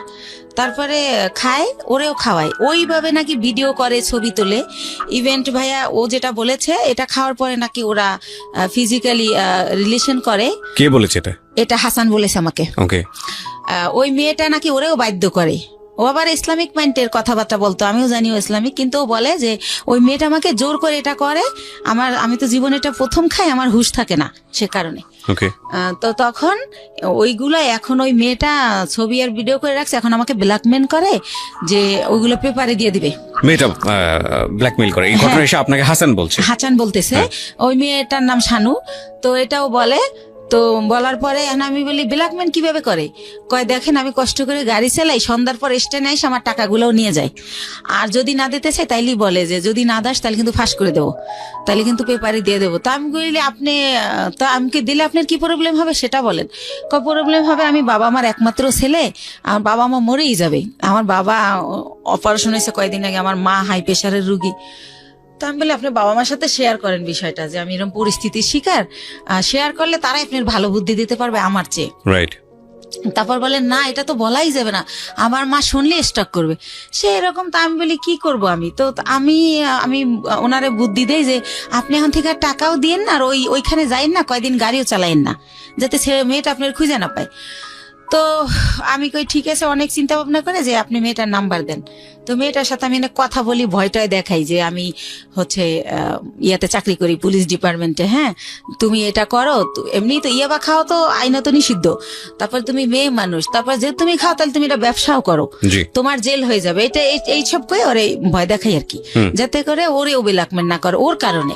তো আবার একটু পর ফোন দেয়, আপা শানুরে ফোন দিছিলেন, আপা কি বলছে, এরকম বলতে বলতে তো ওই রিলেটেড হইতে গিয়ে ওর সাথে আরো বেশি কথা হয়ে যায়। তো একটা সময় সে হচ্ছে বলে যে দেখেন ও যেভাবে পারে ও আমার বিয়ে করবে যে কোনো জায়গায় ধইরা, কিন্তু দেখেন এরকম একটা মেয়েকে কি বিয়ে করা যায়, যাকে নিজের চোখে দেখছি যে অন্য ছেলেদের সাথে এরকম করছে, এটা তো বিয়ে করা যায় না। তা আমি যদি কারো বিয়ে করি তাহলে ও আমার ছেড়ে দেবে, জানবে আমার বউ আছে, আমাকে ডিস্টার্ব করবে না। তা আমি বলি তা আপনার বাবা মা এখন কোথায়? কয় ওনারা তো দেশে, কয়দিন পর ঢাকায় আসবে, আমাকে আসলে বলবেন জানি আপনার বিয়ে করাই দেয়। তো এইভাবে গেল। উনি কি বলছে ওনার ফ্যামিলিতে আমি জানি না। ওনার বোন আমাকে ফোন দেয়, দিয়ে পরিচয় দেয় আমি হাসানের বোন। ওনার মা আমাকে ফোন দেয়, ওনার বোন জামাই আমাকে ফোন দেয়। তো এইভাবে কথা বলে সবাই, বলতে বলতে আমাকে সবাই দেখতে চায়। তো দেখতে চাই কি উদ্দেশ্যে আমি জানি না। তার বাবা আমাকে বলে মা তোমার অনেক গল্প শুনছি, তুমি আমার ছেলেটার নতুন জীবন দিছো, এই সেই, আমার ছেলেটা বখাইট হয়ে গেছিল, নষ্ট হয়ে গেছিল, খারাপ মানুষের সাথে চলতো, নেশা করতো, এখন কিছু করে না, ভালো হয়ে গেছে শুধু তোমার জন্য। তো এরকম বলে। আমি বলি আপনারা তো আমার আসলটা জানেন না, ও হয়তো আপনার আসলটা বলে নাই, কারণ আমার মনে হয়েছে ও হয়তো বলছে আমি আনম্যারিড মেয়ে বা এরকম কিছু, এটা আমি গেস করে এটা বলি। তারপর আমি বলি যে আমার অনেক প্রশংসা তারা করে। আমি বলি আমি দেখতে অনেক পচা, আমার প্রশংসা করেন না, আমার দেখলে আপনার ভাল লাগবে না, এখন যেমন পাগল এই দেখার রুচি থাকবে না। তো একটা সময় এত রিকোয়েস্ট করে, তখন যাই। যাওয়ার পরে দেখি যে সবার সাথে দেখা হয়, কথা হয়, তারা আমার অনেক পছন্দ করে বলে। তারপর আমি চলে আসি। আসার পরে পরের দিন ওর মা আমাকে ফোন দিয়ে বলে যে আমার ছেলে তো তোমাকে পছন্দ করে, বিয়ে করতে চায়। ওকে, এটা ওর মা যখন বলে, আমি ভাইয়া একদম কি বলে গাছে থেকে পড়ি যে কি বলে এটা। তখন আমি বলি যে ওর মারে আবার আমি মাই বলি যখন ওদের বাসায় যাই, যেহেতু ও বলে পরিচয় দেশে বন্টন করে। তো বলি যে মা আপনি এটা কি বলেন, আমি হচ্ছে আমার বেবি আছে, আমি বিবাহিত। ওর কিন্তু 2টা বিয়ে, এটা আমি আগে জানতাম না, এটা পরে বের হয়েছে আমার বিয়ের পরে। আর আপনার ছেলে তো আনমেরিড, আপনি তো আনমেরিড মেয়ে বিয়ে করাবেন, আমাকে কেন? তো এটা বলার পরে বলে দেখো মা, আমার ছেলে আমাকে তোমার ব্যাপারে সবই খুইলা বলছে, কিন্তু আমার ছেলে যেহেতু সংসার করবে, ছেলে যেহেতু তোমাকে ভালোবাসে, আমাদের আপত্তি তো থাকার কথা না, আর তোমারও আপত্তি থাকার কথা না, কারণ ও তো দেখছে তোমার 2টা ছেলে আছে, ও তোমার বাসায় যাতায়াত করে, এতদিন ধরে তোমার সাথে পরিচয়, তুমিও তারে দেখছো, অসুবিধা কোথায়? তো এরকম করতে করতে আমি রাজি হই না, কিন্তু সে ওই গানই বাজায় যে আমার কাছে হাজারো বার ফোন দেয়, আমি কই কি করি, কি খাইছি, তাই ঘুমাইছি কিনা, তো নাস্তা করছি কিনা, এভাবে ফোন দিতে থাকে। তার মধ্যে আমি আবার ইন্ডিয়া চলে যাই, সে আবার ওরকম তোমার পাশে কে বসছে, ছেলে মানুষ বসছে না মেয়ে মানুষ বসছে, এরকম মানে এভাবেই করে। তো হোটেলে বিয়েটা করলেন না করার আগে অবস্থা? বিয়ে করি নাই, তখনই এরকম এইভাবে মানে সে এত কেয়ার করে, মনে হয় যে আমি হেঁটে গেলে সে ব্যথা পায়, এরকম একটা ভাব। হ্যাঁ, তারপরে হচ্ছে টিকিট কাটছি, গাড়ি 2:30টায় ছাড়বে, হয়তো বা 1:15 টিকিট কাটলাম, তো খেতে গেলে তো আর গাড়ি ফেল করব, তো টিকিট কাটছি, ফোন দিতেই থাকতো। তো বলতাম যে খাওয়ার টাইম নেই, হচ্ছে জুস কিনে উঠছি, তো বলতো ইয়ারে সুপারভাইজারে বলো 10 মিনিট লেট করতে, খাইয়া গাড়িতে ওঠো, না খাই উঠবা কেন, ঢাকা আসতে রাত 12টা বাজবে।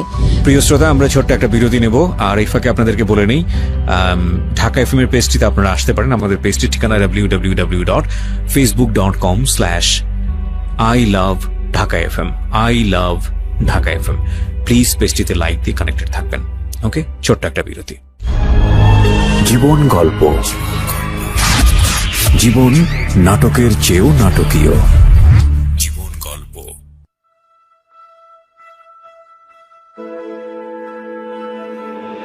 লাভ, hate, challenge, motivation, lies, truth, impossible, virtue, morality, something beyond entertainment. Welcome to my stage of reality. Stay tuned. Sunday and Wednesday with me RJ Kipriya, only on Dhaka FM 90.4.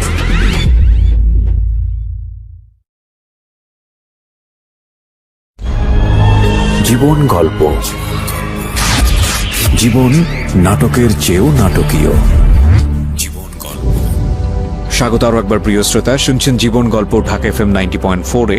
আমি আরজে কিবরিয়া আপনার সঙ্গে রয়েছি, আর আমাদের এই অনুষ্ঠানে যে কেউই আসতে পারেন। আমরা সবসময়ই বলি, আপনি যদি আসতে চান প্লিজ আমাদেরকে ফোন করবেন। আমাদের ফোন নম্বরটি হচ্ছে 09611904904। ওকে, আমি কথা না বাড়িয়ে আমার যিনি গেস্ট তার কাছে আবারও ফিরছি, যেখানটায় আমি ছিলাম। বলুন তারপর। তো এইরকম মানে আমার লাইফে ভাইয়া এই কেয়ারিংটা তো কোনো সময় কেউ করে নাই। ছোটবেলা মাও করতো না, তারপরে যে বিয়ে নামক একজনের সাথে মাঝে মধ্যে দেখা হতো, তার সাথে তো আমার কিছুই হয় না এই ধরনের। তো ওই ব্যাপারগুলো আমার খুব ভালো লাগতো, যে আল্লাহ আমি খাইলাম কিনে এটা নিয়ে টেনশন করে। রাতের 1টা বাজে আমার অনলাইনে দেখলে, এই এখনো ঘুমাও না কেন, ঘুমাও। এর মধ্যে তুমি কথা বলা শুরু হলো, তো সেও তুমি বলে, আমিও তুমি বলি, আর ভাইয়া আপু বলি না, হেও আপু বলেন, আমিও ভাইয়া বলি না। তো এরকম তো একটা পর্যায়ে হচ্ছে সে মাঝে মধ্যে বাসায় যেতে চায়। তখন আমি চিন্তা করলাম যে আমার ছেলে যেহেতু বড় হয়েছে, তো এই ব্যাপারটা আমার ছেলে খারাপ ভাবে নেবে, বা আমার ছেলে আমার ঘৃণা করবে, ছেলে আমার খারাপ ভাববে। তো আমার ছেলেকে না আমি একদিন বলি যে বাবা এরকম এরকম ব্যাপার। তো আমার ভাগ্নে আছে ইমরান, বড় বোনের ছেলে, ওর কাছে বলি, আমার বোনের মেয়ের কাছে বলি। তো বলার পরে বলতেছে যে একটা মেয়ের বিয়ে, স্বামী, সংসার যে একটা জিনিস, আপনার তো সেটা হয় নাই, আমরা তো সবই জানি। তো যেহেতু তার সে একা কইলে আমরা নিষেধ করতাম, আমার ভাগ্নিকে বিয়ে হয়ে গেছে, এরকম বড় ওরা বিয়ে হয়েছে, বাচ্চা হয়েছে, এক ভাগ্নির হচ্ছে ছেলে হয়েছে। তো বলতেছে যে যেহেতু তার বাবা মা আপনার নিতে চাইতে, তো আপনার খুশি হওয়ার কথা। তো আমি কই কিভাবে খুশি হব, সে তো ড্রাইভার, আর একজন ড্রাইভার কয় টাকা আর্ন করে, সে আমারে খাবে না আমার বাচ্চা খাবে, আমার তো সে সারা জীবন এই কাজ করেই খেতে হবে, তাহলে আর বিয়ে বয়ে লাভ কি। তো একটা সময় এভাবে বলিও, নিজে ওদেরকে অ্যান্সার করি, কিন্তু আবার সে যখন কথা বলে খুব ভালো ভালো সুন্দর সুন্দর করে, তখন আবার তার জন্য আমার মায়া লাগে। তো এরকম করতে করতে একটা সময় চিন্তা করলাম যে টুকটাক করে বাসা আসে, ছেলে ব্যাপারটা খারাপ ভাবে নিবে। তো ছেলেরে ভাগ্নেরে দিয়ে ছেলেরে জিজ্ঞেস করাইলাম, ভাগ্নে বললো যে না আমার ছেলে রাজি। আমি সরাসরি জিজ্ঞেস করলাম না লজ্জায়। তো তারপরে আমরা বিয়ে করে ফেললাম। বিয়ে করলাম হচ্ছে ভাইয়া এই যে মার্চ মাস গেল, জি, এর আগের মার্চের 13 তারিখে। তো বিয়ে করলাম বলতে এভাবে বিয়ে করার পরে সে আমার বাসায় থাকা শুরু করলো। আর হচ্ছে আমি বললাম যে সিএনজি আর চালাইও না, মানে একজনের ড্রাইভার আমার হাজবেন্ড একটু লাগে, কারণ এইরকম ফ্যামিলির তো মেয়ের আমি না, হয়তো আমি ভাগ্যদোষে কষ্ট করতেছি। তো পরে ওর ভিসা পাসপোর্ট করলাম, ভিসা লাগাইলাম যে আমার সাথে সাথে ইন্ডিয়া যাবা, দুইজনে মিলে ব্যবসা করি। আরো একটা চিন্তা করলাম ভাই এই ব্যবসায় হচ্ছে অনেক মাল তো ওয়েট হয়, একটা ছেলে আসলেই দরকার হয়। যেবার আমার ছেলে আমার সাথে যায় আমি একটু অনেক শান্তি পাই, আমার কষ্ট কম হয়। ছেলে না গেলে 4-5টা ব্যাগ আমার যদি লেবার না পাই আমার ক্যারি করতে হয়, অনেক কষ্ট হয়। তো সবকিছু মিলে টিলে ভাবলাম যে ঠিক আছে, ওর ফ্যামিলিও ছোট, এক ভাই এক বোন, বোনেরও বিয়ে হয়ে গেছে, বাবা মাই তো আছে, ঝামেলা নাই, করে ফেলি। তো এইভাবে যাই হোক বিয়েটা হলো, খুব ভালো, শ্বশুর শাশুড়ি খুব ভালোবাসে। তো এরপরে রোজা চলে আসলো, ঈদের সময় আমি শ্বশুর শাশুড়ি সবার জন্য গিফট টিফট কিনলাম। শাশুড়ি আবার বলে বলে দিল তার বোনের ছেলে বোনের মেয়ে তাদের যত আত্মীয় আছে সবার জন্য কিনতে, বাস কিনলাম, তো দিলাম। তো আমার শাশুড়ি আবার আমার 2000 টাকা দিল একটা ড্রেস কিনতে। আর আমার হাজবেন্ড এর মধ্যে ভিসা পাসপোর্টের কাজ চলতেছে, সে আর যায় না এতদিনে ইন্ডিয়া, তারে সবকিছু দিলাম। প্রতিদিন তারে 500-1000 টাকা পকেট খরচ দিচ্ছি, মানে দিয়ে রাখতেছি, যখন শেষ আবার দিচ্ছি, এরকম এভাবে চলতেছে। তো তারপর আমি আরো একবার গেলাম একা। তো এর পরের বার সে আমার সাথে গেল। তো যেহেতু সে আমার সাথে গেল, এখন যদি ভাইয়া যেখানে ব্যবসা করি সবাই আমাকে অনেক রেসপেক্ট করে। এখন যেহেতু তার ছবি আছে আমার কাছে, আপনারা চাইলে দেখতে পারেন, কাবিনটাও আমি নিয়ে আসছি, চাইলে দেখতে পারেন। 20 লক্ষ টাকার কাবিন করা হয়েছে আমাদের বিয়ের যে খরচটা ওটাও আমি দিছি, কারণ ওর তো টাকা ছিল না। তো ওর মাই শিখাই দিছিল যে 20 লক্ষ টাকার কাবিন করবা, না হলেও যদি পরে আবার কেউ বিয়ে টিয়ে করে, কম টাকার কাবিন থাকলে বেশি হলে আর করতে সাহস পাবে না। তো এইসব দেখে না মনে হয়তো ওর মা বাবা ওর চেয়ে আমার বেশি ভালোবাসে। আর যেহেতু আমি ছোটবেলা থেকে ভালোবাসার খুব অভাবী ছিলাম, ওদের ভালোবাসাগুলো পেয়ে না আমি এত হ্যাপি হয়েছিলাম বলার মতো না। তো এইভাবে চলতে থাকে। এর মধ্যে আমার শাশুড়ি আমারে বলে যে গত বছর অক্টোবরে যে শাহনাজের তো বিয়ে হয়েছে 5 বছর, তো ভদ্রলোকের আবার আগের ঘরে বউ বাচ্চা আছে, আমার ননদরে বিয়ে করে হচ্ছে অন্যভাবে, যাই হোক সেটা বলবো না। তো যাই হোক পরে বলে যে ওর তো অনুষ্ঠান করা হয় না, দেশের কেউ জানে না, তো এবার ডিসেম্বরে তোমার আর ওর অনুষ্ঠান একসাথে করবো আমরা। ডিসেম্বরের 26 তারিখে ডেট করছে। তো আমি বললাম আচ্ছা ঠিক আছে। আমার শরম, আমি আবার এটা বললাম যে মা আমারটা করেন না, শাহনাজেরটা করেন, যা যা করার আমি করব, টাকা পয়সা যা লাগে আমি দেবো, কিন্তু আমারটা করেন না, আমার লজ্জা লাগে। আচ্ছা।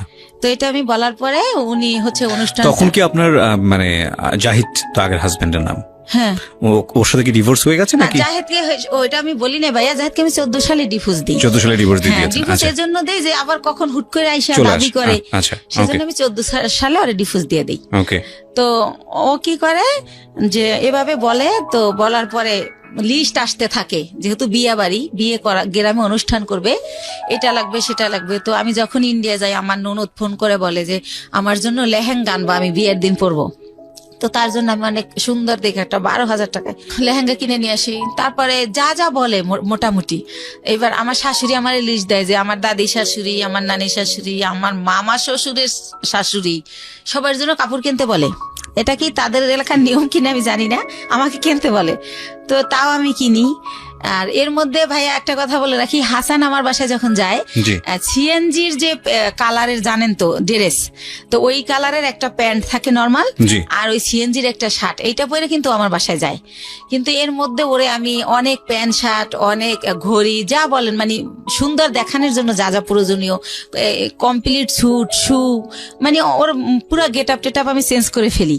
তো ওর বোন দেখে বলে, আল্লাহ রে, আমার ভাবি, আমার ভাইয়ারে তো রাজপুত্র বানাই ফেলাইছে আমার ভাবি, আমার ভাইয়ারে এত সুন্দর লাগে তা আগে বুঝতাম না, এভাবে সবাই বলে। তো এইভাবে চলতে থাকে। আর আমি তো ভাইয়া কষ্ট করি ঠিক আছে, কিন্তু আমার ছেলেরা তো ওইভাবে বড় হয় নাই। তো আমি ভালো বাসায় থাকি, আমার বাসায় 2টা দারোয়ান, আমার ওরকম ফ্ল্যাটে আমি থাকি হাইফাই ভাবে। তো ফ্ল্যাটে যেহেতু যে বাসায় উনি এভাবে যাওয়ার পরে তারা তো সন্দেহ করবে যে এই পুরুষটা এর বাসায় ঢোকে কেন, আমার নেগেটিভ ভাবে নিবে। তো তাদেরকে আমি পরে বলে দেই যে ভাইয়া ওকে আমি বিয়ে করে ফেলছি, এরকম হয়। আবার আমি যখন ইন্ডিয়াও নিয়ে যাই দেখি কানাকানি করে মালিক কর্মচারীরা যে এ কে, কারণ আগে তো আমি যেতাম, আমার সাথে তো আমার ছেলে ওরা যেত। রাজি ছিল বিষয়টা তখন- নিয়ে? হ্যাঁ রাজি ছিল। যে হাসানকে তারা বাবা হিসেবে নিতে চাচ্ছে বা এরকম? বাবা বলে না, আঙ্কেল ডাকে, কিন্তু আপনার আমার হাজবেন্ড হিসেবে বিয়ের অনুমতি ও দিছে। আচ্ছা, ঠিক আছে, ওকে। তো তো কি করে না, অনুমতি না দিলে তো আমি করতেই পারতাম না, Right. করতামই না, সত্য Right. কথা যেটা, আমার Right. সন্তান সবার আগে।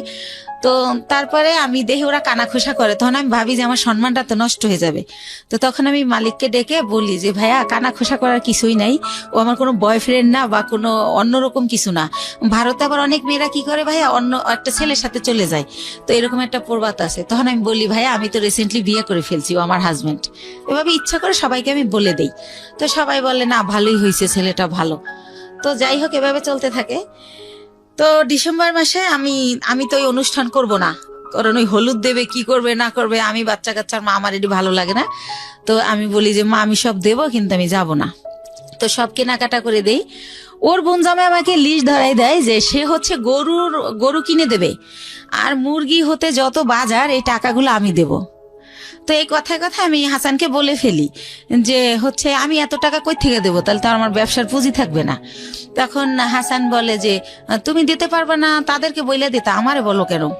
তখন আমি বলি তুমি আমার হাজবেন্ড, আমার ভালো মন্দ তো তোমার দেখার দায়িত্ব, তুমি এখানে থাকো খাও, আমরা একসাথে না, তো তোমাকেই তো বলবো।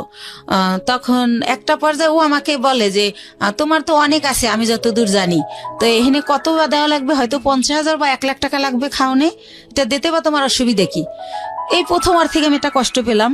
তখন আমি একদিনকে কথায় কথায় আমি বলি যে মা আমার নিজের মায়ের আদর আমি পাইলাম না, তোমারে তো মা বলেই জানি, মাই ডাকি। সে আমার একটা অনেকভাবে হাট করে, সেই কথাই বলি, মাই জানতাম এতদিন, কখন যে তুমি শাশুড়ি হয়ে গেলা বুঝতেই পারলাম না। ওকে। এই কথাটা আমি বলি, বলার পরে বলে কি যে সত্য কথা বলে সবার কাছেই খারাপ লাগে, সেইভাবে রেগে রেগে বলে। তখন বলে এই শোনো, তুমি আমার ছেলেকে ইতালি পাঠায় দাও। মানে শাশুড়ি বলে? আমার শাশুড়ি বলে। আমার ছেলে তো এই বিষয়গুলো কি আপনি আপনার হাজবেন্ডের সঙ্গে শেয়ার করতেন যে আমার শাশুড়ি এগুলো বলে, হ্যাঁ, এই হ্যাঁ। কথাগুলো তোমার কথা কিনা? হ্যাঁ শেয়ার করতাম। তখন Share হাসান কি করলে বলতো? সে অস্বীকার যাইতো, সে বলতো আমি বলি নাই। তো তারপরে একটা সময় আমি চিন্তা করলাম যে ঠিক আছে, আমার এক বোন থাকে ইতালিতে, তো চিন্তা করলাম যাবো, ভাই ইতালি যাওয়ার অনেক খরচ, তাহলে আমার জমি বিক্রি করে দিতে হয়, তাছাড়া তো আমার টাকা নাই। তো আমি হাসানকে বললাম দেখো আমি 45,000 টাকায় জমি কিনছিলাম, রেজিস্ট্রি নিয়ে 60,000 পড়ছিল, সেই জমির দাম এখন 20 লাখ টাকা উঠে গেছে। তো এই জমি যদি এখন আবার আমি বেশি, আমার বোন কিনবে, বাইরে বেচতে দিবে না, তা আমার হয়তো 10-12 লাখ বেচতে পারবো, তাহলে তো আমার সঞ্চয় শেষ। তারপর দেখা গেল আমি কোনো কারণে যেতে পারলাম না, তাহলে তো আমার কিছুই রইলো না। তার সাথে তুমি আমি এখানে ব্যবসা করি, ভালোই তো আছি, রাইট। তো ইটালি যাওয়ার দরকার কি? তখন ও বলে হ্যাঁ ঠিক আছে তাই করি, যাওয়া লাগবে না, বাদ দাও। আর বিদেশ কি ভালো নাকি? বিদেশ অনেক কষ্ট। ও বলে? হ্যাঁ, ও আমার সামনে এগুলো বলে, ওদিকে যাবার আর মায়েরে বলে যে ওরে বলো আমাকে ইতালি পাঠিয়ে দিতে। তো এটা আমি আর বুঝি না। তো একদিন আর মাই বললে ফেলে, আমি বলি যে তোমার ছেলে তো মা যেতে চায় না। তো বলে কে বলছে আমার ছেলে যেতে চায় না? তুমি আমার ছেলেরে বুঝাও, তখন আমার ছেলে কি তোমার উপরে যাবে? সেই জন্য তোমার সান্ত্বনা দেয়। তো এভাবে রূপ খুলতে থাকলো, তারপরও চলতেছিল মোটামুটি। ঈদের 2 দিন আগে হঠাৎ করে আমার শাশুড়ি আমাকে বলতেছে যে ঈদের কেনাকাটা কি শেষ করছো? তো এর মধ্যে একটা কথা ফেলে গেছি, যেহেতু ভাইয়া ডিসেম্বরে ফেলে যায়নি ঠিক, সবাই আমি দিলাম সবকিছু। ইভেন শীত, দেশে মেহমান গেলে কই ঘুমাবে, সেজন্য আমি ইন্ডিয়া থেকে কম্বল আইনে দিলাম, ঠিক আছে, বড় বড় কম্বল। তো সবকিছুই তো দিলাম, তারপরে তারা আমার কিছু দিল না, তাইলে এখন ঈদে আমি তার সব ফ্যামিলিরে কেন দিব? আর আমার কাছে অত টাকাও নাই, যেটা সত্য কথা। তো তখন আমি এবার ঈদে তাদের জন্য কোনো কেনাকাটা করি না, এই একটা কারণ। আর শ্বশুর শাশুড়িকে শুধু দেব। কিন্তু 22 রোজায় আমার শাশুড়ি আমাকে ফোন দিয়ে অনর্থক কথা শোনাই অনেক গালাগালি করে। তখন আমি বলি, মা এভাবে কথা বলতেছো কেন? তারপরে ভাইয়া ঈদের দিন সে সকালবেলা মার কাছে গেল আমার বাসার থেকে, যাওয়ার পরে সন্ধ্যাবেলা আমার বাসায় গেল, যায় বলতেছে যে আমি একটা ছেলে আমার